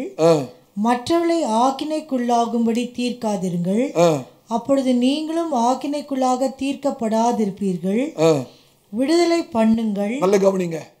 விடுதலை பண்ணுங்கள், அப்பொழுது நீங்களும் விடுதலை பண்ணப்படுவீர்கள். அப்பொழுது நீங்களும் விடுதலை பண்ணப்படுவீர்கள். விடுதலை பண்ணுங்கள், அப்பொழுது நீங்களும் விடுதலை பண்ணப்படுவீர்கள். இந்த விடுதலைன்னு போட்டிருக்குல்ல, விடுதலை பண்ணுங்கள்னு போட்டிருக்குல்ல, அது இங்கிலீஷ் பைபிள். யார்ட்டாவது இங்கிலீஷ் பைபிள் இருக்கா? என்ன வேர்டு? forgive. அந்த விடுதலை பண்ணுங்கன்னு நம்ம தமிழ்ல மொழிபெயர்த்து இருக்கிறாங்களே, அது சரியான வார்த்தை என்னன்னா, அவர்களை மன்னியுங்கள், நீங்கள் விடுதலையாக்கப்படுவீர்கள். நீங்க மற்றவங்களை மன்னிச்சிட்டீங்கன்னா நடக்கிறது என்னது? உங்களுக்கு விடுதலை. இப்ப யாராவது ஒருத்தர் தவறு பண்றாங்கன்னு வச்சுங்க, உங்களோட உள்ளத்தை உடைக்கிறாங்கன்னு வச்சுங்க, அவங்கள சில பேர் சொல்றது கேட்டீங்களா, செத்தா கூட நான் மன்னிக்க மாட்டேன். யாருக்குங்க பிரச்சனை? அவங்களுக்கு பிரச்சனையே இல்லை. அவங்களுக்கு பிரச்சனையே இல்லை. அவங்க சந்தோஷமா இருப்பாங்க. நான் மன்னிக்க மாட்டேன் மன்னிக்க மாட்டேன் மன்னிக்க மாட்டேன்னு சொல்லிட்டு இருக்கிற வரைக்கும் எனக்கு விடுதலை இல்லாம தான் நான் இருக்கணும். எனக்கு விடுதலை கிடையாது. அதை யோசித்து யோசித்து யோசித்து நான் வேதனைப்பட்டு பட்டு என்னோட ஆவிக்குரிய வாழ்க்கையும் கெட்டு போகிறது, என்னோட சரீரமும் கெட்டு போகிறது. விடுதலை பண்ணுங்கள், நீங்கள் விடுதலையாக்கப்படுவீர்கள். சரியான மொழிபெயர்ப்பில் மற்றவர்களை மன்னியுங்கள், நீங்கள் விடுதலையாக்கப்படுவீர்கள். எத்தனை பேருக்கு விடுதலை வேணும்? இந்த புதிய வருஷத்தில் ஒருவேளை கடந்த ஆண்டிலே நடந்த காரியங்களை யோசித்து ஒரு கசப்பு வைராக்கியத்தை உங்களுக்குள்ள வைத்து, இவங்க இப்படி பண்ணிட்டாங்க, அப்படி பேசிட்டாங்க, இப்படி என்ன வேதனைப்படுத்திட்டாங்க, இப்படி என்ன துக்கப்படுத்திட்டாங்க அப்படின்னு யோசித்து யோசித்து ஆவிக்குரிய ஆசீர்வாதத்தை இழந்து போகாதபடிக்கு இன்றைக்கு இந்த முதல் ஞாயிற்றுக்கிழமையிலே இந்த ஆண்டிலே விடுதலையோடு மனப்பூர்வமாய் அவளை மன்னிப்பில்லை என்றால் உங்களுக்கு விடுதலை உண்டாகும். ஒரு பெரிய விடுதலை. கர்த்தருடைய பரிசுத்த நாமத்துக்கு மகிமை உண்டாவதாக. ஆமென். அப்ப 3 காரியங்களை செய்யக்கூடாது. ஒரு இக்கட்டான சூழ்நிலைக்குள்ளாக போகும்போது 3 காரியங்களை செய்யக்கூடாது. முதலாவது என்னது? துக்கத்தை அடைத்து வைக்க கூடாது. இரண்டாவது, எல்லாம் முடிந்து விட்டதுன்னு ஒரு தீர்மானத்துக்குள்ள வந்துடக்கூடாது. மூன்றாவது, கசப்பு வைராக்கியம் நமக்குள்ள இருக்கவே கூடாது. ஒரு நாள் இருக்கக்கூடாது. எல்லாரையும் அவர்களுக்கு தகுதி இருக்குதோ இல்லையோ, என்னுடைய சொந்த நலத்துக்காவது அவர்களை மன்னித்து அவர்களை விடுதலை ஆக்கணும். அப்பதான் எனக்கு விடுதலை. அப்பதான் நான் நிம்மதியா இருக்க முடியும். அப்பதான் நீங்க நிம்மதியா இருக்க முடியும். அப்பதான் கர்த்தர் எழுந்து போனதை மீண்டும் திரும்ப தர முடியும். கர்த்தருடைய பரிசுத்த நாமத்தை சொல். 3 காரியங்களை செய்யக்கூடாத காரியத்தை சொன்னேன். இப்ப 2 செய்ய வேண்டிய காரியம், கண்டிப்பா செய்ய வேண்டிய 2 காரியங்கள் உண்டு. அதை நீங்க குறித்துக் கொள்ளுங்க. முதலாவது, மாற்ற முடியாத காரியத்தை ஏற்றுக்கொள்வது. மாற்ற முடியாத காரியத்தை ஏற்றுக்கொள்வது. accept what cannot be changed. எந்தெந்த காரியத்தை உங்களால மாற்ற முடியாதோ அந்த காரியத்தெல்லாம் என்ன பண்ணிக்கணும்? ஏற்றுக்கொள்ளணும். கர்த்தர் ஒரு காரியத்தை நம்முடைய வாழ்க்கையில் அனுமதிப்பார் என்றால் அது நன்மைக்கு தான், ஏதுவாக தான் இருக்கும். கர்த்தர் ஒருபோதும் நமக்கு தீமை செய்ய மாட்டார். அப்படிதானே? தீமையும் கர்த்தர் நன்மையாய் மாற்றுகிறவர். ஆகவே தீமையாக இருந்தா கூட சரி, வேதனையான ஒரு காரியமாக இருந்தாலும் சரி, உங்களால மாற்ற முடியலையா, அப்படியே ஏற்றுக்கொள்ளுங்க. சிந்தித்து பாருங்க, எந்தெந்த காரியத்தை உங்களால மாற்ற முடியல ஏற்றுக்கொள்ளுங்க. எந்தெந்த காரியத்தை உங்களால மாற்ற முடியல. நம்முடைய வாழ்க்கையில அநேக காரியங்கள் மீது நமக்கு ஆளுகை கிடையாது, கண்ட்ரோல். சிந்தித்து பாருங்க. there are a lot of things that you and I cannot control. அநேக காரியங்கள் நம்முடைய வாழ்க்கையில இருக்கிற அநேக காரியங்கள் மீது நமக்கு கட்டுப்படுத்த முடியாது, நம்ம கட்டுப்படுத்த முடியாது. ஆமென். நிறைய வாழ்க்கையில நிறைய காரியத்தை நம்மளால கட்டுப்படுத்த முடியாது. அப்படிப்பட்ட காரியங்களை யோசிப்பார். அப்படிப்பட்ட காரியங்களை நாம் கட்டுப்படுத்த நாம் நினைக்கும் போது நம் விரக்திக்குள்ளாக செல்கிறோம்.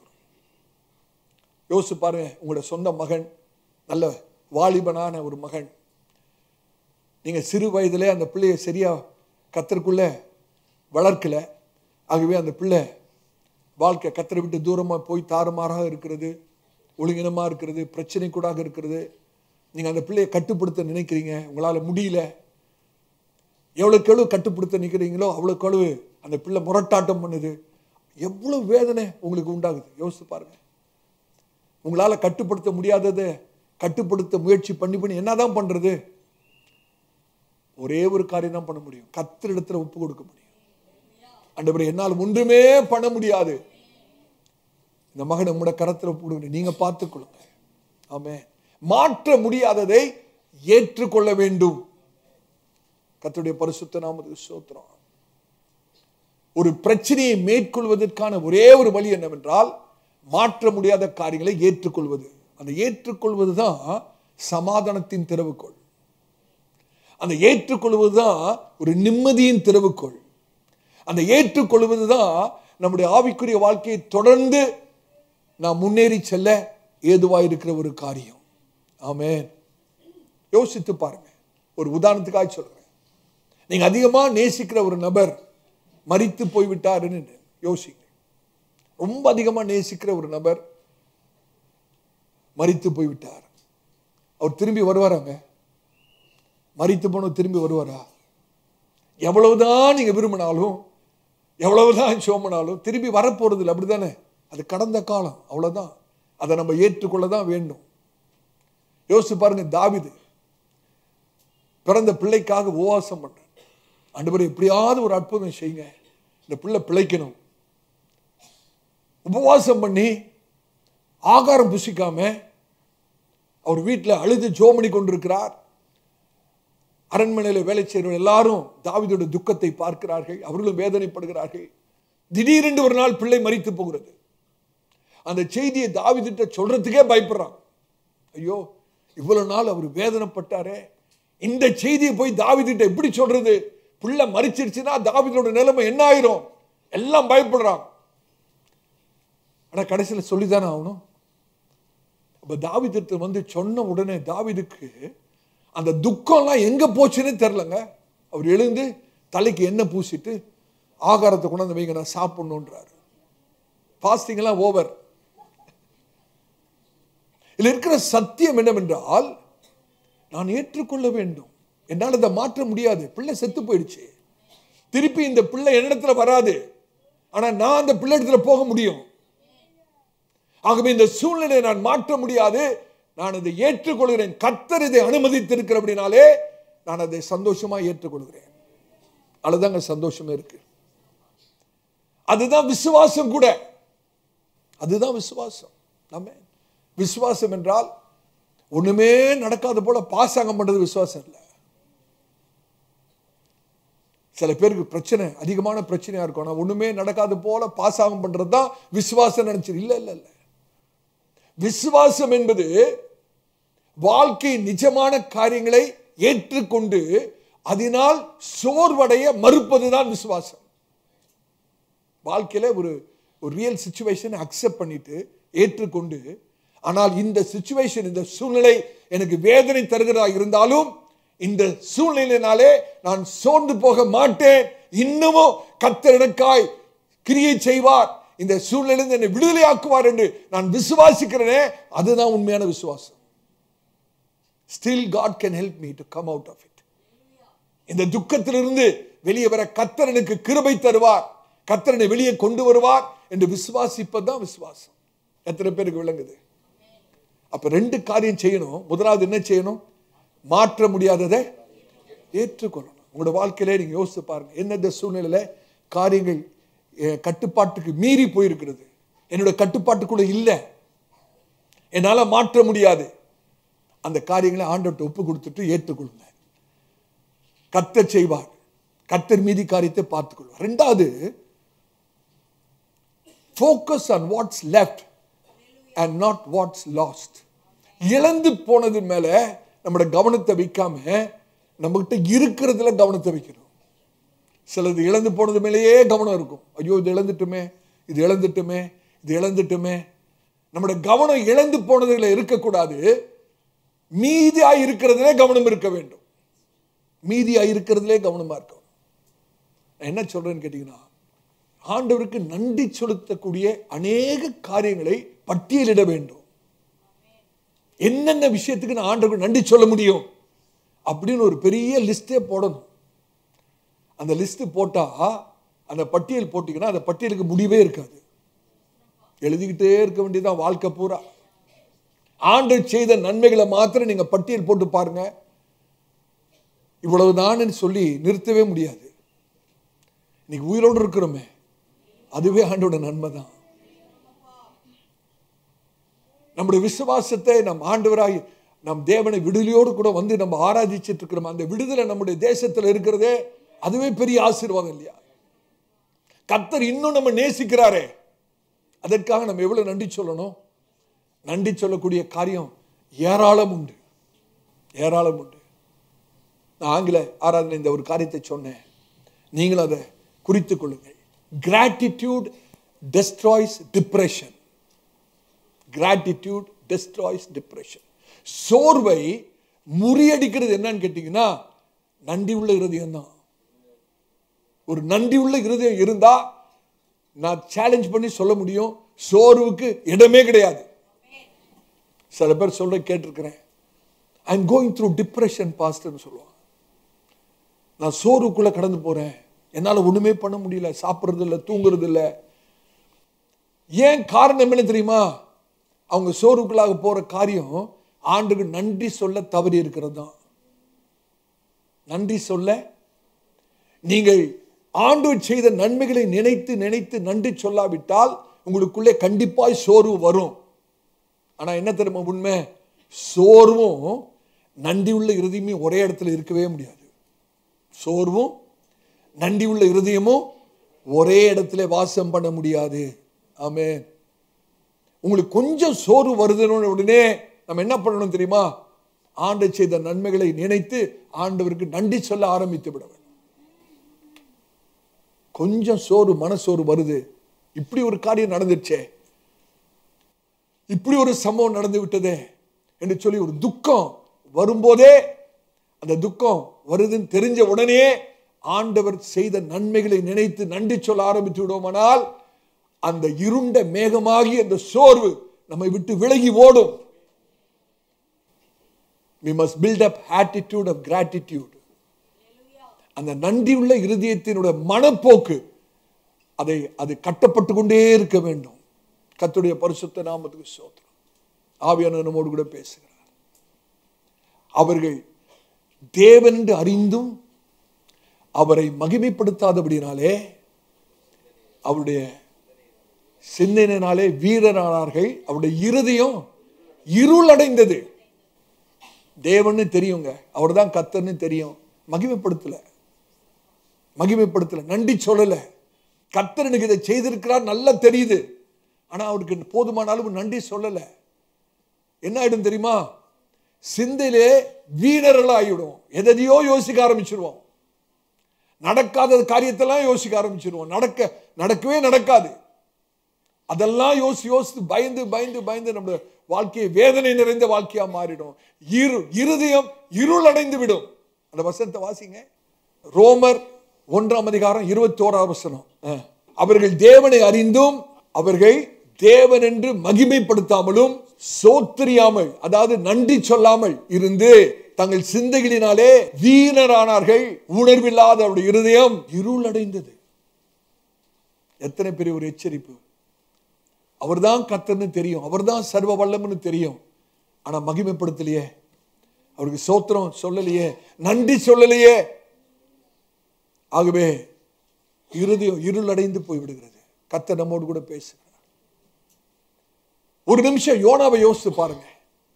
யோனா கீழ்ப்படியாம நினிவேக்கு போகாம தர்ஷீசுக்கு போனபடினாலே ஒரு பெரிய புயல் காற்று வீசுகிறது, கப்பல் அலைசடிப்படுகிறது. யோனாவை அந்த தண்ணீரில் சமுத்திரத்தை தூக்கி எறிந்து விடுகிறார்கள். நம்பிக்கை எல்லாம் சுக்குநூறா உடைந்து விடுகிறது. யோசித்து பாருங்க, யோனா அந்த மீனின் வயிற்றிலே 3 நாள் 3 இரவு எப்படி இருந்திருப்பான்னு யோசி, கொஞ்சம் கற்பனை பண்ணி பாருங்களேன்.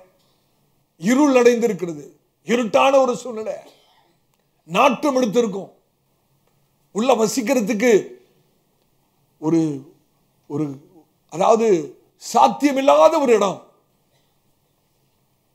அந்த சூழ்நிலையிலே யோனா சொல்ற வார்த்தையை கவனிங்க. யோனா 2:7 வாசிங்க. கர்த்தர் யாரோடு பேசுகிறார்? சகோதரனே, சகோதரி, உங்களோடு தான் கர்த்தர் பேசுகிறார். யோனா 2:7 வாசிங்க. என் ஆத்துமா என்னில் தோய்ந்து போகையில், என் ஆத்துமா என்னில் தோய்ந்து போகையில் கர்த்தரை நினைத்தேன். இதான் பிரதர் செய்யணும். சகோதரனே, கர்த்தர் உங்களோடு பேசுகிறார். என் ஆத்துமா தோய்ந்து போகையில் நான் யாரை நினைக்கணும்? கர்த்தரை நினைக்கணும். வாசிங்க. அப்பொழுது என் விண்ணப்பம் உமது பரிசுத்த ஆலயத்திலே உம்மிடத்தில் வந்து சேர்ந்தது. எப்ப நம்முடைய ஜெபம் அவருடைய சமூகத்துல போகும் தெரியுமா? தோய்ந்து போயிருக்கும் போது, சோர்ந்து போயிருக்கும் போது யாரை நினைக்கணும்? கர்த்தரை நினைக்கணும். நீங்க அதை தான் நம்ம பண்ண தவறுறோம். ஒரு பிரச்சனை வருது, ஒரு வியாபாரம் தோய்ந்து போகுது, ஒரு நஷ்டம் ஏற்படுது, என்னென்னமையோ யோசிப்போம். இவர்கிட்ட போலாமா, அவர்கிட்ட போலாமா, இதை பண்ணலாமா, இந்த மாற்றம் செய்யலாமா, அந்த மாற்றம் செய்யலாமா, பல யோசனை போகுது. ஆனா கர்த்தர் சொல்றாரு, நீ தோய்ந்து போயிருக்கையில நீ என்னை நினை. என் ஆத்துமா தோய்ந்து போகையில் நான் கர்த்தரை நினைத்தேன். அப்பொழுது என்னுடைய ஜெபம் அவருடைய சன்னிதானத்தில் எட்டினது. ஹல்லேலூயா. கர்த்தருடைய பரிசுத்த நாமத்துக்கு ஸ்தோத்திரம். இதுதாங்க எரேமியாவோட அனுபவம். எரேமியாவோட அனுபவம் இதுதான். தேவன் மேல் உள்ள விசுவாசத்தை அவர் அந்த நேரத்தில் புதுப்பித்துக் கொள்கிறார். அது வாசிங்க, புலம்பலின் புஸ்தகம் 3ஆம் அதிகாரம் 25-26 வாசிங்க. புலம்பல் 3ஆம் அதிகாரம் 25-26 வசனங்கள். தமக்கு காத்திருக்கிறவர்களுக்கும் தம்மை தேடுகிற ஆத்துமாவுக்கும் கர்த்தர் நல்லவர். கர்த்தர் எல்லாருக்கும் கர்த்தர் நல்லவர் இல்லைங்க. யாருக்கு கர்த்தர் நல்லவர்? அவரை காத்திருக்கிறவர்களுக்கும் அவரை தேடுகிறவர்களுக்கும் கர்த்தர் நல்லவர்.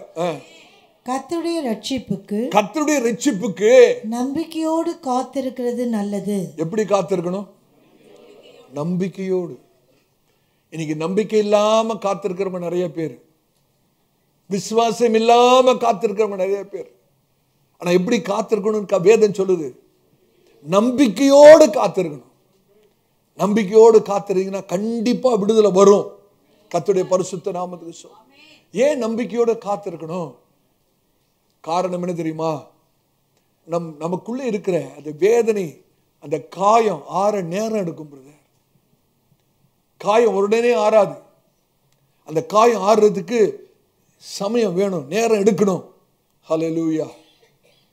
நீங்க என்ன உங்களோட வாழ்க்கையில நீங்க கடந்து போனீங்கன்னு எனக்கு தெரியாது, கர்த்தர் அறிவார். இப்பொழுது உங்களுடைய சூழ்நிலை எப்படி இருக்கிறது எனக்கு தெரியாது, கர்த்தர் அறிவார். வரும் நாட்களிலே எப்படிப்பட்ட பிரச்சனை ஊடாக நீங்கள் கடந்து போக போகிறீர்கள் எனக்கு தெரியாது, ஆனா கர்த்தருக்கு தெரியும். கர்த்தர் ஊழியக்காரனா சொல்றேன், எதுவாக இருந்தாலும் என்னுடைய நம்பிக்கை தேவன் மேல் இருக்கிறது, என்னுடைய விசுவாசம் தேவன் மேல் இருக்கிறது. ஹல்லேலூயா. கர்த்தர் என்னை குணமாக்குவார், கர்த்தர் என்னை மீட்டெடுப்பார், கர்த்தர் எனக்கு உதவி செய்வார், கர்த்தர் எனக்கு சகாயம் பண்ணுவார். எத்தனை பேருக்கு அந்த விசுவாசம் இருக்கு? கரங்களை உயர்த்தி ஆண்டு சொல்வோமா? ஆண்டவரே, என்னுடைய நம்பிக்கை உண்மை இருக்கிறது, என்னுடைய நம்பிக்கை விசுவாசம் உண்மையில் இருக்கிறது. கண்டிப்பா எனக்கு சகாயம் செய்வீர் ஆண்டவரே, எனக்கு ஒத்தாசை முடித்தது வரும். நீர் வானத்தையும் பூமியை உண்டாக்கின கர்த்தர், எனக்கு ஒத்தாசை செய்வீர். ஹல்லேலூயா. கர்த்தருடைய பரிசுத்த நாமத்துக்கு மகிமை உண்டாவதாக. 4வது குறிப்பு, அந்த கண்ணீரின் பள்ளத்தாக்கின் ஊடாக போகும்போது, ஒரு இக்கட்டான சூழ்நிலைக்குள்ளாக போகும்போது பலத்தின் மேல் பலன் எப்படி அடைவது? 4வது குறிப்பு, தேவனுடைய உண்மையை நினைவு கூறுங்கள். தேவனுடைய உண்மையை நினைவு கூறுங்கள். தேவன் உண்மை உள்ளவர் என்பதை அடிக்கடியா நினைவு கூறணும். தேவனுடைய உண்மை பெரியது. சகோதரனே, சகோதரியே, கேட்கிறீங்களா?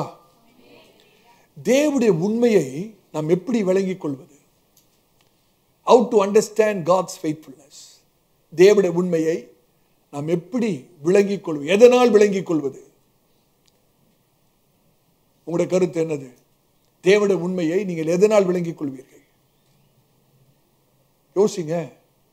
தேவன் உண்மை உள்ளவர் என்பதை நீங்கள் எதனால் விளங்கிக் கொள்ள முடியும்? வாக்கு தத்தங்கள், அப்புறம் அவர் உண்மை உள்ளவர் தான் என்பதை எப்படி உங்களால் விளங்கிக் கொள்ள முடியும்? கர்த்தர் கடந்த காலத்தில் நடத்தினது, பூர்வ நாட்களை சிந்தித்து பாருங்கள். அவர் உண்மை உள்ளவர் தான் என்பதை எப்படி நம்மளை எப்படி விளங்கிக்கிறது? இதுதான், அவர் மாறாதவர். அவர் மாறாது. நீங்களும் நானும் மாறுறது போல அவர் மாறாதவர். நம்ம மாறிடுவோம், அவர் மாறவே மாட்டாரு. God never changes as you and I do. நாம் அவ்வப்போது மாறிடுறோமே, நம்ம அன்பு மாறுது, ஆனா தேவன் ஒரு நாளும் மாறாதவர்.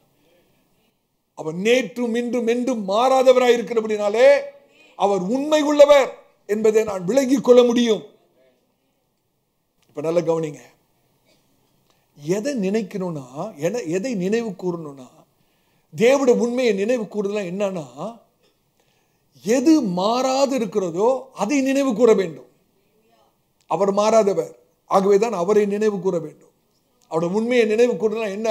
ஆண்டவரே, நீர் மாறாதவராயிருக்கிறீர், உம்முடைய அன்பு மாறுகிறதில்லை, என்மேல் வைத்திருக்கிற கரிசனை மாறுகிறதில்லை, உம்முடைய நோக்கம் ஆண்டவரே நீர் என்மேல் வைத்திருக்கிற இரக்கம் மாறுவதில்லை. Remember what never changes. எது மாறாது இருக்கிறதோ அதை நினைவு கூறுங்கள். நம்ம எல்லாருக்கும் தெரியும், நம்முடைய வாழ்க்கை மாறிக்கொண்டே இருக்கிறது, அப்படிதானே? நம்முடைய வாழ்க்கையில எல்லாம் மாறிக்கொண்டிருக்கிறது. ஜனங்கள் மாறுவார்கள், சூழ்நிலை சந்தர்ப்பம் மாறும், மனுஷனுடைய அன்பு மாறும். எத்தனை பேர் அதை உணர்ந்திருக்கிறீங்க? சில பேர் வந்து சொல்லுவாங்க, நான் உங்களை அதிகமா நேசிக்கிறேன்னு சொல்லுவாங்க, அடுத்த நிமிஷம் எதிரியா மாறிடுவாங்க. பார்த்துருக்கீங்களா? குறிப்பா கணவன் மனைவிக்குள்ள சொல்றேன், ரொம்ப அன்பா தான் இருப்பாங்க, கணவன் மனைவி ரொம்ப அன்பா இருப்பாங்க. ஒரு சண்டை வரட்டும், இந்தியா பாகிஸ்தான் தான், ஒரு பெரிய போரே நடக்கும். நீ யாரோ நான் யாரோ. நான் சொல்றது உண்மையா பொய்யா? கணவன் மனைவிக்குள்ள சொல்றேன், அன்பா இருக்கிற ஒரு கணவன் மனைவிக்குள்ள ஒரு சண்டை வந்துருச்சுன்னா எதிரி தான். பேசுற வார்த்தை, சொல்ற காரியம்லாம் எதிரிகிட்ட பேசுற மாதிரி தான் இருக்கும். உண்மைதானே? இதற்கு காரணம் என்ன? அன்பு மாறிவிடுகிறது, சூழ்நிலைக்கு ஏற்றபடி மாறி. ஒரு துக்கம் நம்மளோட வாழ்க்கையில வந்துடுச்சுன்னா மாற்றங்கள் உடனடியாக நடந்துகிட்டே இருக்கும். When tragedy happens, things change faster. சீக்கிரமாய் காரியங்கள் மாறும். உதாரணம் சொல்றோம் பாருங்க, நாம் நேசிக்கிற ஒரு நபர் இந்த நிமிஷம் நம்மோடு கூட இருப்பாருங்க, அடுத்த நிமிஷம் அவர் நம்மோடு கூட இருக்க மாட்டார். உடனடியான ஒரு மாற்றம், அப்படிதானே? ஆனா அதே சமயத்தில் நம்முடைய வாழ்க்கையில மாறாத காரியங்கள் இருக்கிறது, மாறாத காரியங்கள் இருக்கிறது. அந்த மாறாத காரியங்களிலே நம்முடைய நங்கூரத்தை பாய்ச்ச வேண்டும். அந்த மாறாத நிச்சயங்களிலே நம்முடைய நம்பிக்கையை வைக்க வேண்டும். அப்பதான் நம்முடைய ஆவிக்குரிய வாழ்க்கையிலே சீராய் ஸ்திரமாய் இருக்க முடியும். இப்படி சொல்ற, யோசித்து பாருங்க. ஸ்திரத்தன்மை இல்லாத மாறக்கூடிய காரியங்களிலே உங்களுடைய நம்பிக்கை வைப்பீர்கள் என்றால் நீங்கள் ஸ்திரமாய் இருக்க முடியாது. நல்ல யோசிங்க.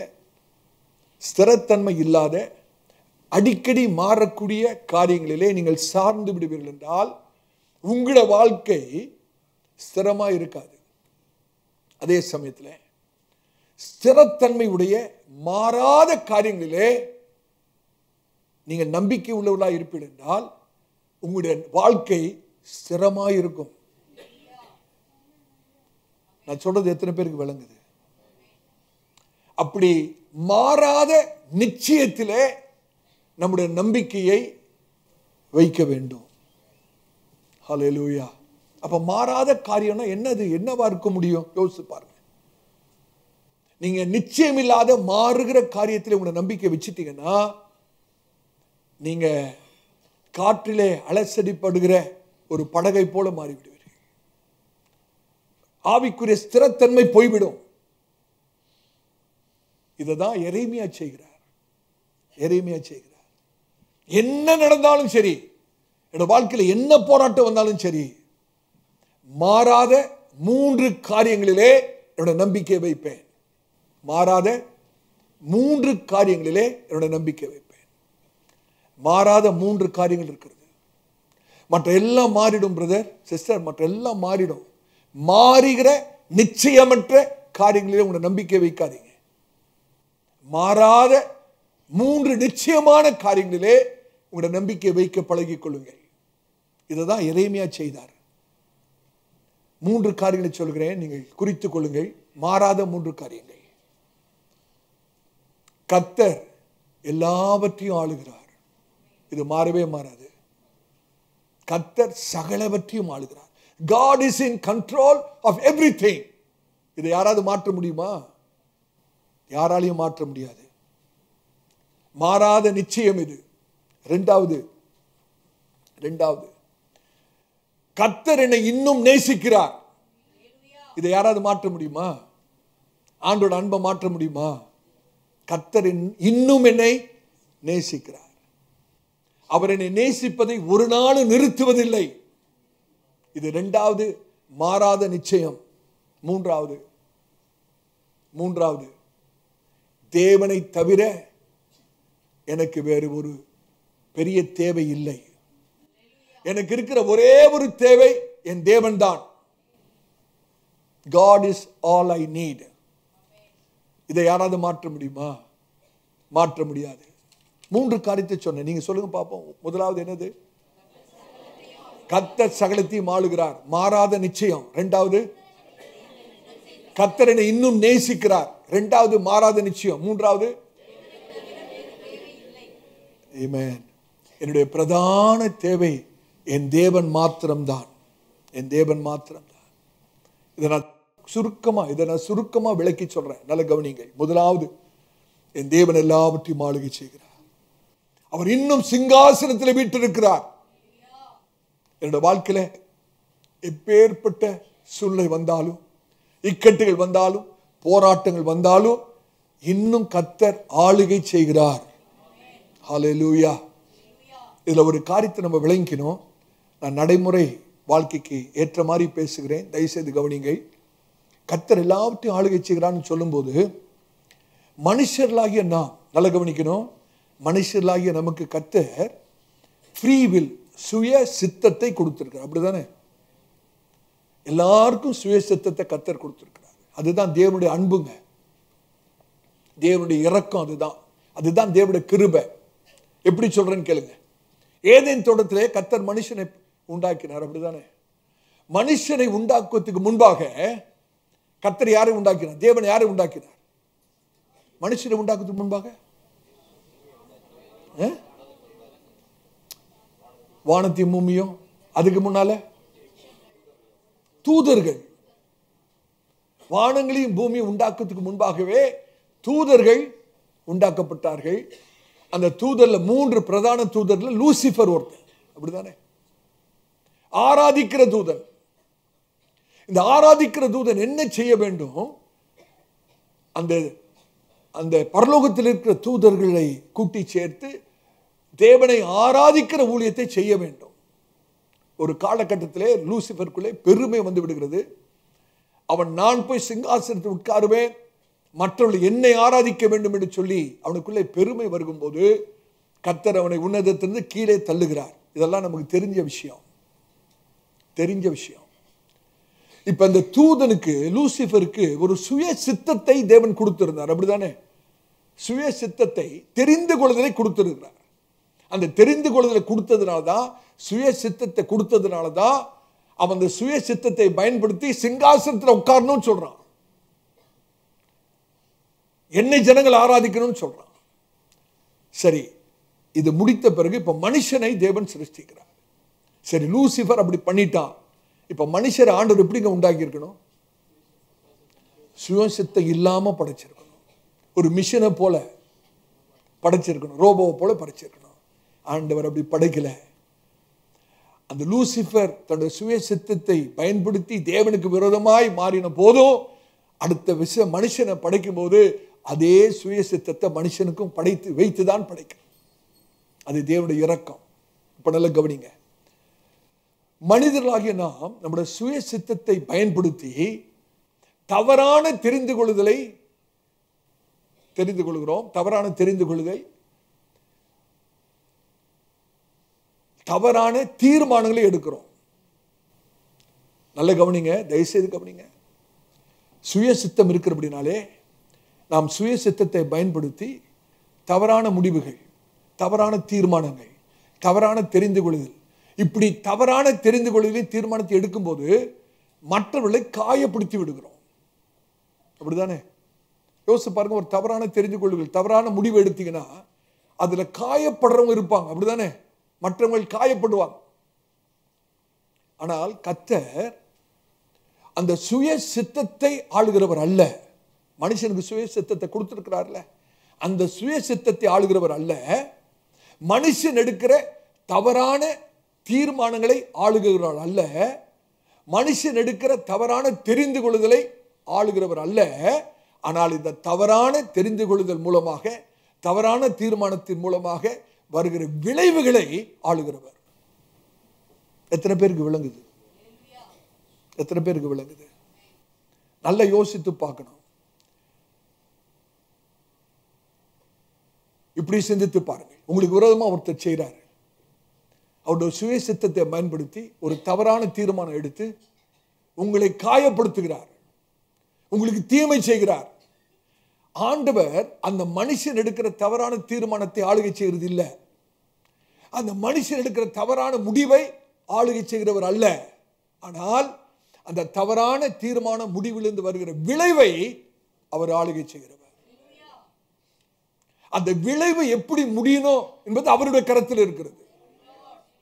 எத்தனை பேருக்கு விளங்குது? யோசிப்பை யோசித்து பாருங்க. அவருடைய சகோதரர்கள் தவறான முடிவு எடுக்கிறார்கள், தவறான தீர்மானம் பண்ணுகிறார்கள், யோசேப்பை அந்நியரிடத்தில் விட்டு விடுகிறார்கள். தவறான தீர்மானம். அவருடைய சொந்த சுய சித்தத்தை அவர்கள் பயன்படுத்தி யோசேப்புக்கு விரோதமான தவறான தெரிந்து கொள்ளுதல், தவறான முடிவு, தவறான தீர்மானம். கர்த்தர் அதை ஆளுகை செய்யவே இல்லை, விட்டுட்டாரு. உன் சுய சித்தத்தை பயன்படுத்தி யோசேப்புக்கு விரோதமா என்ன வேணாலும் செய்துக்கோ. நீ குழியில போடணுமா போட்டுக்கோ, அந்நிய இடத்துல விற்கணுமா வித்துக்கோ. நீ எடுக்கிற தீர்மானத்தில் நான் ஆளுகை செய்ய மாட்டேன். ஆனா அது எப்படி முடியணுன்றது என் கரத்தில் இருக்கு. நீ எடுத்த தவறான தீர்மானம், நீ எடுத்த தவறான முடிவுடைய விளைவு என்னுடைய கரத்தில் இருக்கிறது. அதை யாரும் மாற்ற முடியாது. எத்தனை பேருக்கு விளங்குது நான் சொல்றது? கர்த்தருடைய பரிசுத்த நாமத்துக்கு மகிமை உண்டாகட்டும். இன்னைக்கு ஆண்டவருடைய ஊழியக்காரனா நான் சொல்றேன், யார் எந்த மனுஷன் வேணாலும் தன்னுடைய சுய சித்தத்தை பயன்படுத்தி உங்களுக்கு விரோதமாக என்ன தவறான முடிவு எடுக்கட்டும், என்ன தவறான தீர்மானம் எடுக்கட்டும், என்ன தவறான காரியங்களை செய்யட்டும். ஆனா விளைவு கர்த்தருடைய கரத்தில் இருக்கிறபடினாலே அந்த தீமையான காரியங்கள் எனக்கு நன்மையாய் முடியும். அதை தான் யோசேப்பு சொல்றாரு. நீங்க எனக்கு தீமை நினைத்தீர்கள், கர்த்தர் அதை நன்மையாய் முடிய பண்ணினார். கர்த்தருடைய பரிசுத்த நாமத்துக்கு மகிமை உண்டாவதாக. அந்த 3 எபிரேய புருஷர்களை யோசித்து பாருங்க.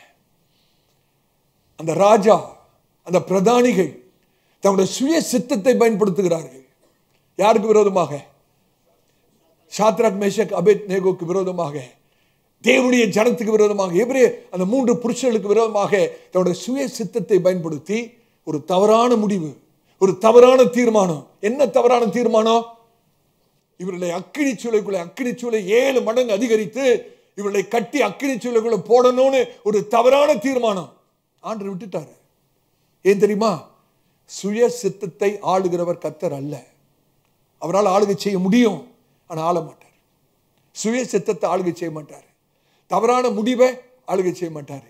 தவறான தீர்மானத்தை அவர் ஆளுகை செய்ய மாட்டார். ஆனா அந்த தவறான முடிவு, தீர்மானத்தின் வருகிற விளைவை ஆளுகை செய்து தீமையை நமக்கு என்று நன்மையாய் மாற்றுகிறவர் கர்த்தர். எத்தனை பேருக்கு விளங்குது? அதனாலதான் சொன்னேன், நம்முடைய கர்த்தர் ஆளுகை செய்கிறவர். இவங்க எனக்கு இப்படி செய்யறாங்களே, என்னை பற்றி இப்படி பேசுறாங்களே, இப்படி என்ன செய்யறாங்களே, கவலைப்படவே வேண்டாம். முடிவு கர்த்தருடைய கரத்தில் இருக்கு. முடிவு நன்மையாக தான் இருக்கும், முடிவு ஆசீர்வாதமாக தான் இருக்கும். எத்தனை பேர் விசுவாசிக்கிறீங்க? இதை விசுவாசிக்க வேண்டும். கர்த்தர் எல்லாவற்றையும் ஆளுகை செய்கிறார் என்பதை நாம் விசுவாசிக்க வேண்டும். நீங்க அநேகருக்குள்ள பயம் வரத்துக்கே காரணம் என்ன தெரியுமா? நிறைய காரியம் நம்முடைய கட்டுப்பாட்டுக்குள்ள இல்லை, அதனாலதான் பயமே வருது. நான் சொல்றேன், நம்முடைய வாழ்க்கையிலே பெரும்பாலான காரியங்கள் நம்முடைய கட்டுப்பாட்டுக்குள்ள இல்லை. அதான் உண்மை. உங்களுடைய பெற்றோர் யார் என்று சொல்லி தீர்மானிக்கிற அந்த உரிமை உங்களுக்கு இருந்ததா? உங்களோட அப்பா அம்மா யாரா இருக்கணும், இந்த தீர்மானம் உங்ககிட்ட இருந்தது? உங்களுடைய கட்டுப்பாட்டுக்குள்ள இருந்தது? இல்லையே. நீங்க எப்ப பிறக்கணும், அந்த தீர்மானம் உங்க கட்டுப்பாட்டுக்குள்ள இருந்தது? எங்க பிறக்கணும்? இல்லையே. உங்களோட அக்கா, தம்பி, தங்கச்சிங்க யாரா இருக்கணும், அந்த கட்டுப்பாடு உங்களுக்குள்ள இருந்ததா? இல்லையே. என்ன சொல்லணும்னா, நான் எப்போ சாக போகிறேன், எப்படி சாக போகிறேன்றது எனக்கு என் கட்டுப்பாட்டுக்குள்ளே இல்லை. அதான உண்மை. யாருக்கா தெரியுமா எப்போ சாக போகிறோன்னு, எப்படி சாக போகிறோம்? நம்முடைய கட்டுப்பாட்டுக்குள்ளே இல்லை. பொருளாதாரத்தை கட்டுப்படுத்துகிற அந்த கட்டுப்பாடு நம்மகிட்ட இல்லை. இயற்கை சூழ்நிலைகளை ஆளுகை செய்கிற கட்டுப்பாடு நமக்குள்ள இல்லை. சீதோஷ்ண நிலைமை, கிளைமேட், வெதர் கண்டிஷன், இன்னைக்கு காலையில் மழை பெய்யணுமா, சாயங்காலம் வெயில் அடிக்கணுமா, அந்த கட்டுப்பாடு நமக்குள்ள இல்லை. கடந்த காலத்தை குறித்ததான கட்டுப்பாடு நம்ம கிட்ட இல்லை. எதிர்காலத்தை குறித்ததான ஒரு ஆளுகை கட்டுப்படுத்துகிற காரியம் நம்ம கிட்ட இல்லை. அதான உண்மை. ஒன்றும் இல்லை, இன்னைக்கு ஆராதனை முடிஞ்சு வீட்டுக்கு போனால் என்ன நடக்கும்ன்ற கட்டுப்பாடு நமக்குள்ள இல்லை, நம்மகிட்ட இல்லை. அதான உண்மை. ஆனால் ஒன்று நம்மளோட கட்டுப்பாட்டுக்குள்ள இருக்குது. என்ன தெரியுமா? இப்படிப்பட்ட சூழ்நிலைகளிலே நான் எப்படி பிரதிபலிக்க வேண்டும், என்னுடைய மனப்போக்கு எப்படியா இருக்க வேண்டும், அந்த ஒரு காரியம் நம்முடைய கட்டுப்பாட்டுக்குள்ள இருக்கிறது. ஆமென். அதனால தான் பவுல் சொல்றாரு, எல்லாவற்றுக்காக ஆண்டவரை ஸ்தோத்திரிங்க. அது நம்முடைய கட்டுப்பாட்டுக்குள்ள இருக்கு. என்ன நடக்குதுன்றது கட்டுப்பாடு நமக்குள்ள இல்லை. ஆனா எல்லாவற்றுக்கும் ஆண்டவரை ஸ்தோத்திரிக்கிற காரியம் எனக்கு என்னுடைய கட்டுப்பாட்டுக்குள்ள இருக்கு. நான் ஸ்தோத்திரிக்கணுமா வேண்டாமா? என்னால ஸ்தோத்திரிக்க முடியும். கர்த்தருடைய பரிசுத்த நாமத்துக்கு ஸ்தோத்திரம். இந்த சத்தியத்தை நம்ம விளங்கிக் கொள்வோமானால் மெய்யாகவே நமக்கு ஆசீர்வாதம் உண்டாகும். எப்பேற்பட்ட சூழ்நிலையிலும் நான் எப்படி பிரதிபலிக்க வேண்டும், என்னுடைய மனப்போக்கு எப்படி இருக்க வேண்டும், எப்படி என்னுடைய விசுவாசத்தை விளங்கப்பட வேண்டும், எப்படி தேவன் மேல் வைத்திருக்கிற நம்பிக்கை விளங்கப்பட வேண்டும் என்பது என்னுடைய கட்டுப்பாட்டுக்குள் இருக்கிறது. ஹல்லேலூயா. என்னோட வாழ்க்கையில் வருகிற எல்லாவற்றையும் என்னால் கட்டுப்படுத்த முடியாது, என்னோட ஆளுகைக்கு இல்லை. நான் அதை செய்ய வேண்டிய அவசியமும் இல்லை. கர்த்தர் ஆளுகை செய்கிறார். எல்லாவற்றையும் கர்த்தர் ஆளுகை செய்கிறார். நான் ஒரு காரியத்தை இங்கிலீஷ் சர்வீஸில் சொன்னேன், அதே நான் உங்களுக்கு சொல்றேன், எழுதி கொள்ளுங்கள். The secret of crisis control is Christ control. Hallelujah. The secret of crisis control is Christ control. என்னுடைய இக்கட்டான சூழ்நிலைகளை ஆளுகிறதான ரகசியம் என்னவென்றால் கர்த்தர் ஆளுகை செய்கிறார். கர்த்தர் ஆளுகை செய்கிறார். நான் அதை ஆளுகை செய்ய வேண்டிய அவசியம் இல்லை. கர்த்தருடைய பரிசுத்த நாமத்துக்கு அநேக காரியங்கள் என்னுடைய கட்டுப்பாட்டுக்கு மீறி போகலாம். ஆனால் ஆண்டவருடைய கட்டுப்பாட்டுக்கு மீறி ஒன்றும் போக முடியாது. இதான் உண்மை. எரேமியா சொல்றாரு பாருங்க, வாசிங்க. புலம்பல் 5ஆம் அதிகாரம் 17வது வசனம். புலம்பல் 5ஆம் அதிகாரம் 17வது வசனத்தை வாசிங்க. அதனால் எங்கள் இருதயம் பலட்சியமாயிற்று. அதனால் எங்களுடைய கண்கள் இருண்டு போயின. சூழ்நிலை கொஞ்சம் யோசித்து பார்க்க முடியுமா? அதனால எங்களுடைய இருதயம் பலட்சியமாயிற்று, எங்களுடைய கண்கள் இருண்டு போயின. அப்ப சூழ்நிலை கொஞ்சம் யோசித்து பாருங்க. அப்படிப்பட்ட மனுஷன் 19ஆம் வசனத்தில் என்ன சொல்றாரு பாருங்க. 19ஆம் வசனம், கர்த்தாவே நீர் என்றென்றைக்கும் இருக்கிறீர். உம்முடைய சிங்காசனம் தலைமுறை தலைமுறையாக நிலை நிற்கும். உம்முடைய சிங்காசனம் தலைமுறை தலைமுறையாக நிலை நிற்கும். கர்த்தாவே நீர் என்றும் இருக்கிறீர். உம்முடைய சிங்காசனம் தலைமுறை தலைமுறையாக என்றும் நிற்கும். அப்படின்னா என்ன சொல்றாருன்னா, கர்த்தாவே என்றென்றைக்கும் நீ ஆளுகை செய்கிற ராஜாவாயிருக்கிறீர். எத்தனை பேர் விசுவாசிக்கிறீங்க? கர்த்தாவே நீர் எல்லாவற்றையும் என்றென்றைக்கும் ஆளுகை செய்கிற ராஜாதி ராஜாவாயிருக்கிறீர். இந்த விசுவாசம் வேணுங்க நமக்கு. கர்த்தர் ஆளுகை செய்கிறார். பயங்கரமான சூழ்நிலை தான், இக்கட்டான நிலைமை தான், அழுகையின் பள்ளத்தாக்கு தான், வேதனை நிறைந்த சூழ்நிலை தான். ஆனாலும் என் கர்த்தர் ராஜாவாக சிங்காசனத்தில் உட்கார்ந்து கொண்டு என்றென்றைக்கும் ஆளுகை செய்கிறார். எத்தனை பேர் விசுவாசிக்கிறோம்? இது மாறாதது, இது நிச்சயமானது. இந்த மாறாத நிச்சயத்திலே நம்முடைய நம்பிக்கை வைக்கணும். இரண்டாவது என்ன சொன்னேன்? எத்தனை பேருக்கு ஞாபகம் இருக்கு? கர்த்தர் இன்னும் என்னை நேசிக்கிறார். என் மேல் என்னை நேசிக்கிறதை கர்த்தர் ஒரு நாளும் நிறுத்துவதில்லை. எத்தனையோ சமயத்தில் விழுறேன், எத்தனையோ சமயத்தில் தவறிடுறேன், எத்தனையோ சமயத்தில் ஆண்டோட உள்ளத்தை உடைச்சிடுறேன், எத்தனையோ சமயத்தில் அவருக்கு உண்மை இல்லாமல் போய்விடுகிறேன். ஆனாலும் அவருடைய அன்பு மாறுகிறதில்லை. அவரை நேசிக்கிறார் என்பது நிச்சயம், உறுதியான காரியம். அதிலே என்னோட நம்பிக்கை வைக்கணும். மாறுகிற காரியத்தில் நம்பிக்கை வைக்க கூடாது. மாறாத காரியத்திலே நிச்சயத்தில் என்னோட நம்பிக்கை. அந்த நிச்சயம் என்னது? இன்னும் கர்த்தரினை நேசிக்க. சகோதரனே, சௌரியே, மற்றவர்கள் உங்களை நேசிக்கிறத நிறுத்திடுவாங்க. நீங்க ஏதாவது நன்மை செய்யல, ஏதாவது அவங்க கேட்கறது வாங்கி கொடுக்கல அப்படின்னா அவங்க மேல அன்பு செய்யறதே நிப்பாட்டிடுவாங்க. எத்தனை பேருக்கு அனுபவம் இருக்கு? கொடுத்துக்கிட்டே இருந்தா நீங்க ரொம்ப நல்லவங்க, ஒரு நாள் கொடுக்கலன்னா உங்களை போல கெட்டவங்க யாருமே இல்லை. இதாங்க மனுஷர், இதுதான் மனுஷர். கொடுத்துக்கிட்டே இருந்தா நல்லவங்க, கொடுத்துக்கிட்டே இருந்து ஒரு நாள் கொடுக்கலன்னா உங்களை போல கெட்டவங்க யாருமே கிடையாது. மனுஷன் நம்ம மேல் அன்பு செய்யறதை நிறுத்தி விடுவார்கள். கர்த்தர் ஒரு நாள் அவருடைய அன்பு மாறாதது. அவர் நம்ம நேசிக்கிறத நிறுத்துகிறதே இல்லை. எரேமியா எழுதுறார் பாருங்க, வாசிங்க. புலம்பல் 3ஆம் அதிகாரம் 19 23 வரைக்கும் வாசிங்க. புலம்பல் 3ஆம் அதிகாரம் 19 23 வரைக்கும் பொறுமையா நிதானமா வாசிங்க.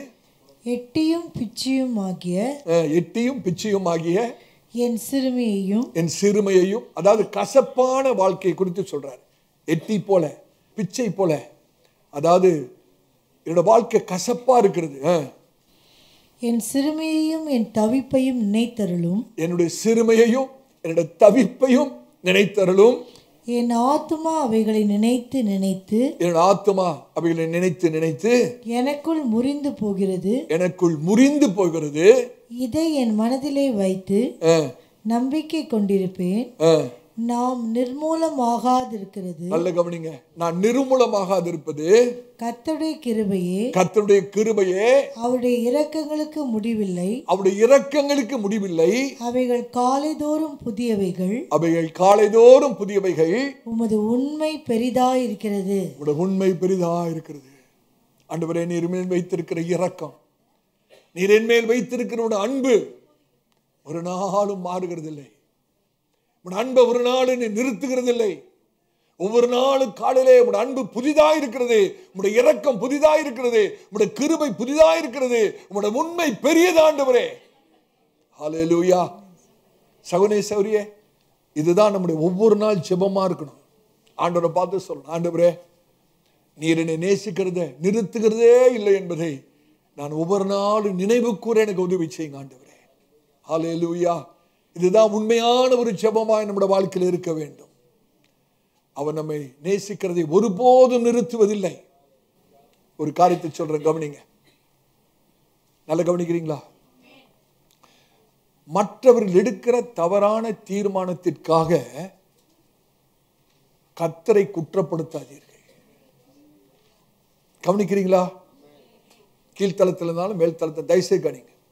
மற்றவர்கள் எடுக்கிற தவறான தீர்மானத்தின் நிமித்தம், மற்றவர்கள் தவறான தீர்மானம் எடுக்கிறபடினாலே தேவனை குற்றம் சாட்ட வேண்டாம்.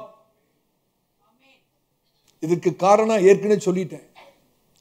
ஆண்டவர்கள் மற்றவர்கள் எடுக்கிற தீர்மானத்தையோ தெரிந்து கொள்வதிலேயோ முடிவையோ ஆளுகை செய்கிறவர் அல்ல. கடைத்தொகை, அதோடைய எண்ட் ரிசல்ட், அதோட முடிவை தான் கர்த்தர் ஆளுகை செய்கிறார். அப்ப மற்றவங்க தவறான முடிவு எடுத்து என்ன வேணாலும் செய்யலாம். அதற்கு அநேக சமயத்தில் நம்ம என்ன பண்ணிடுறோம்? ஆண்டவரை குற்றப்படுத்துறோம். யோசிச்சு பாருங்களேன். ஒரு இடத்துல ஒரு பாம்பு போடுறாங்கன்னு வச்சுங்க, இதுக்கு ஆண்டவரை குற்றப்படுத்த முடியுமா? தேவனை அறியாத தீவிரவாதிகள் தேவனுக்கு கீழ்ப்படியாமல் இருப்பதை தெரிந்து கொள்கிறபடினாலே அவர்கள் அந்த தீர்மானத்தை எடுத்து அப்படி செய்கிறார்கள். அதுக்கு தேவனை குற்றப்படுத்த முடியுமா? குற்றப்படுத்த முடியாது. அப்படிதானே? நான் ஊழியக்காரனா சொல்றேன், மற்றவர்கள் தங்களுடைய சுய சித்தத்தை பயன்படுத்தி உங்களுக்கு விரோதமாக தவறான எடுக்கிற முடிவுக்கு கர்த்தரை குற்றப்படுத்த வேண்டாம். அதற்கு கர்த்தர் பொறுப்பு அல்ல.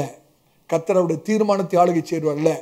ஆனால் அவர் எடுத்த தவறான தீர்மானத்தின் முடிவை கர்த்தர் உங்களுக்கு சாதகமாக மாற்றுவார், உங்களுக்கு ஆசீர்வாதமாக மாற்றுவார். கர்த்தருடைய பரிசுத்த நாமத்துக்கு மகிமை உண்டாவதாக. அப்ப இரண்டாவது நிச்சயம், மாறாத நிச்சயம் என்னது? கர்த்தர் என்னை இன்னும் நேசிக்கிறார். என்னை நேசிப்பதை நிறுத்துவதே இல்லை. கடைசியாக மூன்றாவது கருத்தை சொன்னேன். தேவனை தவிர எனக்கு வேற ஒரு பிரதான தேவை ஒன்று வேண்டும் இல்லை. God is all I need. எனக்கு தேவையெல்லாம் என்னுடைய தேவன் தான். எனக்கு தேவையெல்லாம் என்னுடைய தேவன் தான். நல்ல கவனிங்கள், நான் முடிக்க போறேன் இன்னொரு சில நிமிஷம் இல்லை. நம்முடைய வாழ்க்கையில அநேக தேவைகள் இருக்கலாம். பண தேவை இருக்கலாம், சமாதான தேவை இருக்கலாம், சுக தேவை இருக்கலாம், அநேக தேவைகள் இருக்கலாம். ஆனா பிரதான தேவைன்னு ஒண்ணு இருக்கு. அது என்ன தெரியுமா? கர்த்தர். கர்த்தர். கர்த்தர். இந்த பிரதான தேவை சந்திக்கப்படுமானால் இந்த மற்ற எல்லா தேவையும் சந்திக்கப்படும். எத்தனை பேருக்கு விளங்குது? அப்ப பிரதான தேவைன்னு ஒண்ணு இருக்கு, இரண்டாம் தரமான தேவைன்னு ஒண்ணு இருக்கு. பிரதான தேவை யாரு தான்? கர்த்தர் தான். ஆனா நம்ம செய்யற தவறு என்ன தெரியுமா? பிரதான தேவையை விட்டுட்டோம், இரண்டாம் தரமான இருக்கிற தேவைகளை தான் பெருசுபடுத்திட்டோம். உதாரணத்துக்கு சொல்றேன், ஒரு பணம் ஒரு 10,000 ரூபாய் அவசரமா வேணும். நீங்க என்ன ஜெபிப்பீங்க? உங்களுடைய ஜெபம் என்னவா இருக்கும்? அவசரமா 10,000 ரூபாய் வேணும், நீங்க எதுக்காக ஜெபிப்பீங்க? சத்தமா சொல்லுங்க, உண்மையே சொல்லுங்க. ஆண்டவரே 10,000 ரூபாய் வேணும். ஆனா அந்த 10,000 ரூபாய் என்னது? இரண்டாம் தரமான தேவை. பிரதானமான தேவை என்னது? ஆண்டவரே எனக்கு நீர் வேணும்னு அந்த இடத்துல ஜெபிச்சிங்கன்னா 10,000 ரூபாய் ஒண்ணுமே இல்லை. எத்தனை பேருக்கு விளங்குது நான் சொல்றது? இன்னைக்கு பிரதான தேவையை விட்டுட்டோம், இரண்டாம் தரமான, மூன்றாம் தரமான, நான்காம் தரமான தேவைகளை தான் நம்ம நாடி ஓடிட்டு இருக்கிறோம். இதை தான் ஆண்டவர் சொல்றாரு மத்தேயு 6:33 முதலாவது தேவனுடைய ராஜ்யத்தையும் நீதியும் தேடுங்கள், அப்பொழுது என்ன சொல்றாரு தெரியுமா? பிரதான தேவை ஒண்ணு இருக்கு. அந்த பிரதான தேவை நீங்க தேடுனீங்கன்னா இரண்டாம் தரம், மூன்றாம் தரம், நாலாவது தரம் தேவையெல்லாம் தானா கூட்டி சேர்க்கப்படும். எத்தனை பேருக்கு விளங்குது? சகோதரனே கர்த்தருடைய ஊழியக்காரனாக சொல்லுவேன், நம்முடைய வாழ்க்கையில நமக்கு பிரதான தேவை ஒன்று உண்டானால் அது கர்த்தர் மாத்திரம்தான். கர்த்தர் மாத்திரம்தான். அது எப்ப கண்டுபிடிப்போம் தெரியுமா? இதை எப்ப கண்டுபிடிக்க முடியும் தெரியுமா? எல்லாரும் நம்மளை விட்டு போயிட்டு ஒருத்தருமே நமக்கு உதவி செய்ய இல்லாத போது, கர்த்தரை தவிர அங்க யாருமே இல்லைன்னு ஒரு சூழ்நிலை வருது பாருங்க, அப்பதாங்க இந்த சத்தியம் வழங்கும். எத்தனை பேருக்கு விளங்குது நான் சொல்றது? ஆண்டவரே உம்மை தவிர எனக்கு யாரும் இல்லை. அந்த நிலைமை வரும்போதுதான் இந்த குறிப்பு நமக்கு விளங்கும். ஆனா நான் கர்த்தருடைய ஊழியக்காரனா தீர்க்கதரிசனமா சொல்றேன், இது கண்டிப்பா வரும். இந்த சூழ்நிலை கண்டிப்பா வரும். எந்த சூழ்நிலை? எனக்கு யாருமே இல்லை ஆண்டவரே, உம்மை தவிர யாருமே இல்லை, உம்மை தவிர வேற வேற வழியே இல்லை, வேற சாத்தியமே இல்லை, வேற ஒருவரும் இல்லை ஆண்டவரே, நீர் மாத்திரம் தான் ஆண்டவரே என்று சொல்லக்கூடிய ஒரு நிலைமை கண்டிப்பாய் வரும். கர்த்தர் மாத்திரம்தான், வேற யாரும் இல்லை என்ற ஒரு சூழ்நிலை வரும்போதுதான் இந்த சத்தியம் விளங்கும். என்னை கேட்டுக்கொண்ட அருமையான சகோதரியே, அந்த கர்த்தரை நாம் சொந்தமாக்கி கொள்வோமானால் நம்முடைய சகல தேவைகளும் சந்திக்கப்படும். காரணம், அவர் தான் எல்லா ஆசீர்வாதத்துக்கும் காரணரும் ஊற்றுமாய் இருக்கிற கர்த்தர். இதைதான் எரேமியா சொல்றார். வாசிங்க புலம்பல் 3:24 வாசிங்க. புலம்பல் 3:24 கர்த்தர் என் பங்கு என்று, கர்த்தர் என் பங்கு என்று என் ஆத்துமா சொல்லும், என் ஆத்துமா சொல்லும். ஆகையால் அவரிடத்தில் நம்பிக்கை கொண்டிருப்பேன், அவரிடத்திலே நம்பிக்கை கொண்டிருப்பேன். என் ஆத்துமா என்ன சொல்லணும்? கர்த்தர் என் பங்கு, கர்த்தர் என் பங்கு, கர்த்தர் தான் என்னோட பொக்கிஷம், கர்த்தர் தான் எனக்கு தேவை. இது இங்கிலீஷ் பைபிள் எப்படி தெரியுமா இருக்கு? Deep in my heart I say the Lord is all I need. The Lord is all I need. என்னுடைய தேவை கர்த்தர் மாத்திரம்தான். என்னுடைய எல்லா தேவையுமே கர்த்தர் தான். எத்தனை பேர் சொல்ல முடியும்? ஹல்லேலூயா.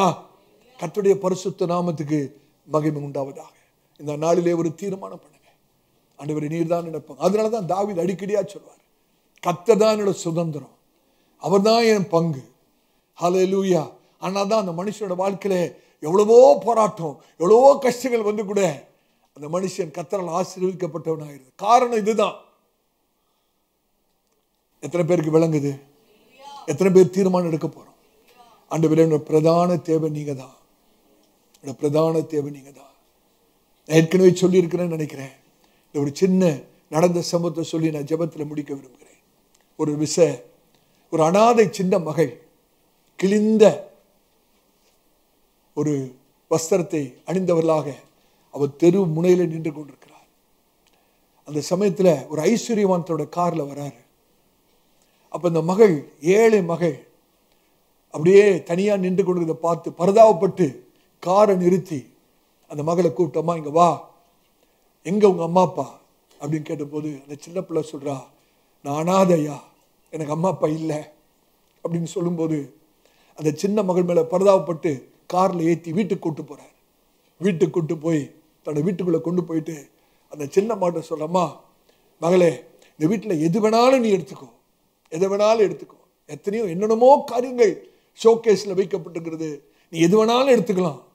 ஆனால் அந்த பிள்ளை பேசாம நிற்கிறா. திருப்பி சொல்றாரு, அம்மா உனக்கு என்ன வேணும், உனக்கு என்ன பிரியமா இருக்கு எடுத்துக்கோ. அந்த மகன் அசையவே இல்லை, பேசாம நிற்கிறான். இவருக்கு ஒண்ணுமே விளங்கல. இவர் மூன்றாவது தடவை சொல்றாரு, அம்மா உனக்கு என்ன வேணுமோ போய் எடுத்துக்கோ. அந்த பிள்ளை என்ன திரும்ப பண்ணா, அழுதுகிட்டு ஓடி வந்து அவர் அப்படியே கட்டி பிடிச்சிட்டு, நீங்க தான் எனக்கு வேணும், எனக்கு யாரும் இல்லை, நான் அழாத, எனக்கு உங்களோட அன்பு தான் வேணும் அப்படின்னு சொல்லி அவரையே அப்படியே கட்டி தழுவி கொண்டார். யோசித்து பாருங்க, அந்த பிள்ளை மாத்திரம் போய் ஏதாவது ஒரு பொருள் எடுத்திருந்தா அந்த பொருள் மாத்திரம்தான் அவளுக்கு சொந்தமா இருக்கும். இன்னைக்கு அவ பண்ண ஒரு ஞானமான காரியம் தெரியுமா, அந்த வீட்டு சொந்தக்காரை சொந்தப்படுத்தி கொண்டபடினாலே அந்த வீடு முழுவதும் அவளுக்கு தான். இன்னைக்கு இந்த ரகசியம் நமக்கு தெரியணும். நம்ம உலக காரியத்துக்காக ஆண்டவர்கிட்ட கேட்டுட்டு இருக்கோம், ஆண்டவரே எனக்கு இதை தாங்க ஆண்டவரே, எனக்கு அதை தாங்க ஆண்டவரே, இது வேணும் ஆண்டவரே, அது வேணும். இல்லை, நீங்க தான் எனக்கு வேணும், நான் உண்மை சொந்தப்படுத்திக் கொள்ள வேணும் ஆண்டவரே. ஹல்லேலூயா. நீர் தான் எனக்கு வேண்டும். இன்னைக்கு உங்களுடைய ஜெபத்தை மாத்துங்க, மற்ற காரியங்களை கேட்காதீங்க. ஆண்டவர்கிட்ட சொல்லுங்க, all that I need is you God. நீதான் என்னுடைய தேவை. கண்களை மூடலாமா? தேவ சமூகத்தை நான் உணர்கிறேன். தேவனுடைய ஆவியானவர் நம்மத்தில் அசைபாடி கொண்டிருக்கிறார். நம்ம அப்படி எழுந்து நிற்போம். தேவ சமூகத்திலே அப்படியே எழுந்து நிற்போமா? ஆவியானவர் அசைபாடி கொண்டிருக்கிறார். தேவனுடைய பிரசன்னத்தை நாம் உணர்வோம். நன்றி ஆண்டவரே, நன்றி ஆண்டவரே, நீங்க தான் எங்களுடைய தேவைப்பா, நீங்க தான் எங்களுடைய தேவைப்பா. மற்ற அநேக தேவைகள் இருக்கிறது, ஆனா அவங்க எல்லாம், அந்த தேவைகள் எல்லாம் ரெண்டாவது பட்சம் தான். பிரதான தேவை நீர் தான். எங்களுக்கு பிரதான தேவை நீர் தான். நீதான் எங்களுடைய பங்கு ஆண்டவரே, நீதான் எங்களுடைய சுதந்திரம் ஆண்டவரே. ஹல்லேலூயா. எத்தனை பேர் ஆண்டவரை சுதந்திரமா நீங்க ஏற்றுக்கொள்கிறீங்க, சொந்தமா ஏற்றுக்கொள்கிறீங்க? ஆண்டவரே ஹல்லேலூயா, நீர்தான் எனக்கு வேண்டும். வாய்களை திறந்து ஆண்டவர்கிட்ட கேட்போமா? உள்ளத்தின் ஆழத்திலிருந்து வாய்களை திறந்து ஹல்லேலூயா, ஹல்லேலூயா, ஹல்லேலூயா, ஹல்லேலூயா. கர்த்தர் இன்னைக்கு ஒரு புதிய காரியத்தை செய்ய போகிறார். கர்த்தர் உங்களை தொட போகிறார். ஒரு பெரிய விடுதலையை கர்த்தர் தரப்போகிறார். ஹல்லேலூயா. எல்லா வாய்களை திறந்து ஆண்டவருக்கு நன்றி சொல்லுவோமா? ஆண்டவரத்துல பேசுங்க. உங்களுடைய இருதயத்தை திறந்து ஆண்டவர்கிட்ட பேசுங்க. ஆண்டவர்கிட்ட சொல்லுங்க, ஆண்டவரே மற்ற எல்லா காரியத்தை காட்டிலும் நீர் எங்களுக்கு வேண்டாம்ப்பா, நீர் எங்களுக்கு வேண்டும். ஆண்டவரே இந்த சபையிலே அநேக உடைக்கப்பட்ட உள்ளங்கள் இருக்கிறதப்பா, வேதனை நிறைந்த உள்ளங்கள் இருக்கிறது ஆண்டவரே, கைவிடப்பட்ட உள்ளங்கள் இருக்கிறது, நிராகரிக்கப்பட்ட உள்ளங்கள் இருக்கிறது, வெறுத்து தள்ளப்பட்ட உள்ளங்கள் இருக்கிறது, சோர்வில பலவீனத்தில் இருக்கிற உள்ளங்கள் இருக்கிறது. இன்றைக்கு உடைய ஜனங்களை பலப்படுத்துவீராக, உடைய ஜனங்களை கத்த தொடுவீராக ஆண்டவரே. வருத்தத்திலும் வேதனையிலும் துக்கத்திலும் அழுகையின் பள்ளத்தாக்கினூடாக நடந்து போகிற ஆத்துமாக்கள் இந்த இடத்துல உண்டு ஆண்டவரே. கர்த்தர் அப்படிப்பட்டவர்களுக்கு இரக்கம் செய்ய வேண்டுமாய் ஜெபிக்கிறோம் கர்த்தாவே. அப்படிப்பட்டவர்கள் கர்த்தாவே பலத்தின் மேல் பலனடையும்படியாக கர்த்தாவே சீயோனிலே தேவ சமூகத்திலே உம்மை வந்து கண்டடையத்தக்கதாக கர்த்தருக்கு கிருபை தர வேண்டுமாய் ஜெபிக்கிறோம். ஹல்லேலூயா, ஹல்லேலூயா, ஹல்லேலூயா. எத்தனை பேர் சொல்ல முடியும், நீர் மாத்திரம் போதும் ஆண்டவரே, நீர் மாத்திரம் போதும் ஆண்டவரே. ஹல்லேலூயா. நீர் மாத்திரம் போதும், நீர் மாத்திரம் போதும், நீர் மாத்திரம் போதும் எனக்கு. உள்ளத்தின் ஆழத்திலிருந்து ஆண்டோட முகத்தை பார்த்து நீர் மாத்திரம் போதும், நீர் மாத்திரம் போதும், நீர் மாத்திரம் போதும் எனக்கு. நீர் மாத்திரம் போதும், நீர் மாத்திரம் போதும், நீர் மாத்திரம் போதும் எனக்கு.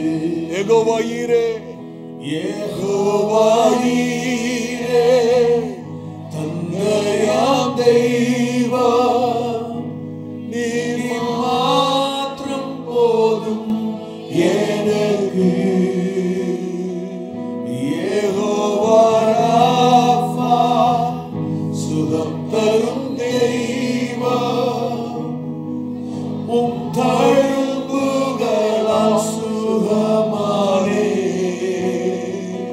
யெகோவா ஷம்மா, என் கூட இருப்பீர், என் தேவை எல்லாம் சந்திப்பீர். யெகோவா ஷம்மா, யெகோவா ஷம்மா, என் கூட இருப்பீர், என் தேவை எல்லாம் சந்திப்பீர். யெகோவா ஷம்மா, யெகோவா ஷம்மா, என் கூட இருப்பீர், என் தேவை எல்லாம் சந்திப்பீர்.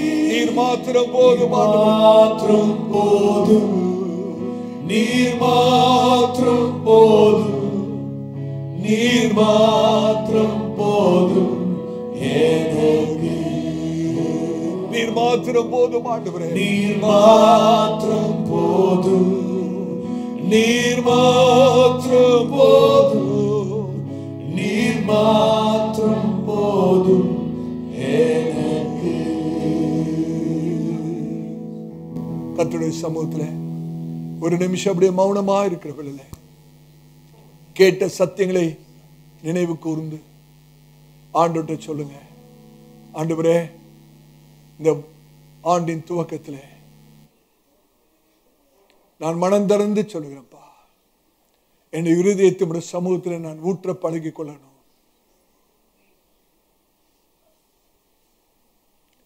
நீ என்னோட வாழ்க்கையில் அனுமதிக்கிற காரியங்களை நான் ஏற்றுக்கொள்கிறேன். வேதனையா இருந்தாலும், கசப்பான பாத்திரமா இருந்தாலும் அதை நான் ஏற்றுக்கொள்கிறேன். மற்றவர்கள் எடுக்கிற தவறான தீர்மானத்துக்கு, முடிவுக்கு நான் உம்மை குற்றப்படுத்த மாட்டேன். இன்றைக்கு நான் சத்தியத்தை விளங்கி கொண்டிருக்கிறேன். முடிவு உம்முடைய கரத்தில் இருக்கிறது. தீமையும் எனக்காக நன்மையாய் மாற்றுவீர். நீர் என்னை அதிகமாக நேசிக்கிறீர் ஆண்டவரே. நீர் சிங்காசனத்தில் வீற்றிருக்கிறவர். நீர் மாறாதவர். நீர் மாறாதவர். நான் இருக்கிற உலகம் மாறுகிற உலகம். என்னை சுற்றி இருக்கிற ஜனங்கள் மாறுகிறார்கள். ஆனால் நீ மாறாதவர் ஆண்டவரே. என்றைக்கும் மாறுவதில்லை. இன்னும் என்னை அதிகமாக நேசிக்கிறீர். கர்த்தாவே, நீர்தான் என்னுடைய தேவை.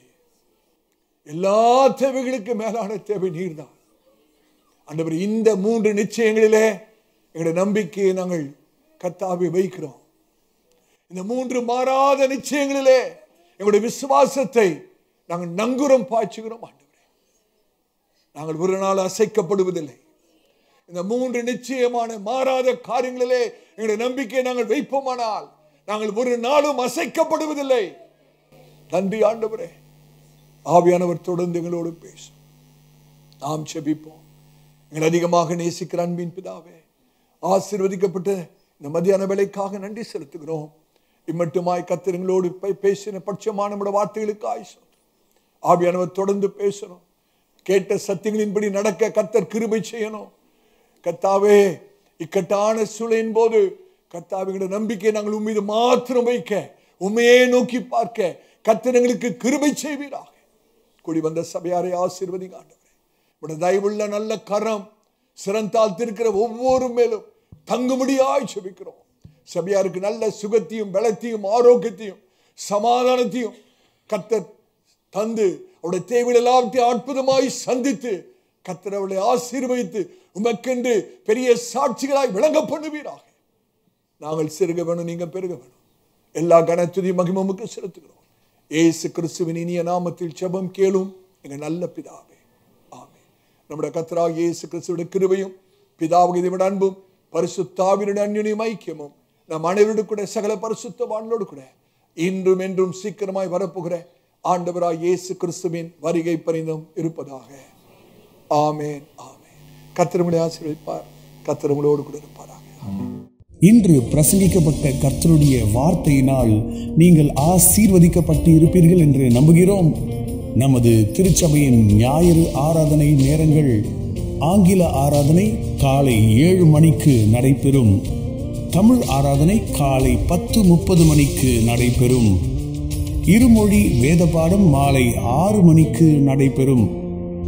நம் திருச்சபையின் விலாசம்: அப்போஸ்தல கிறிஸ்தவ சபை, பெரம்பூர் ஊழியங்கள், 74 வல்லாடு தெரு, அகரம், சென்னை 6,82,000. தனிப்பட்ட ஜெபத்திற்கு தொடர்பு கொள்ள வேண்டிய அலைபேசி எண்கள் 9566262203 மற்றும் ஒரு எண் 9551648083. மேலும் ஒரு எண் 9941447894. நமது திருச்சபையின் தொலைபேசி எண் 04431508155. மேலும் மற்ற பிரசங்கங்களுக்கு நமது யூடியூப் சேனலான ஏசிஏ பெரம்பூர் மினிஸ்ட்ரீஸை அணுகவும். நமது திருச்சபையின் வலைதள முகவரி www.acaperambourministries.org. தேவன் உங்களை ஆசீர்வதிப்பாராக. ஆமென்.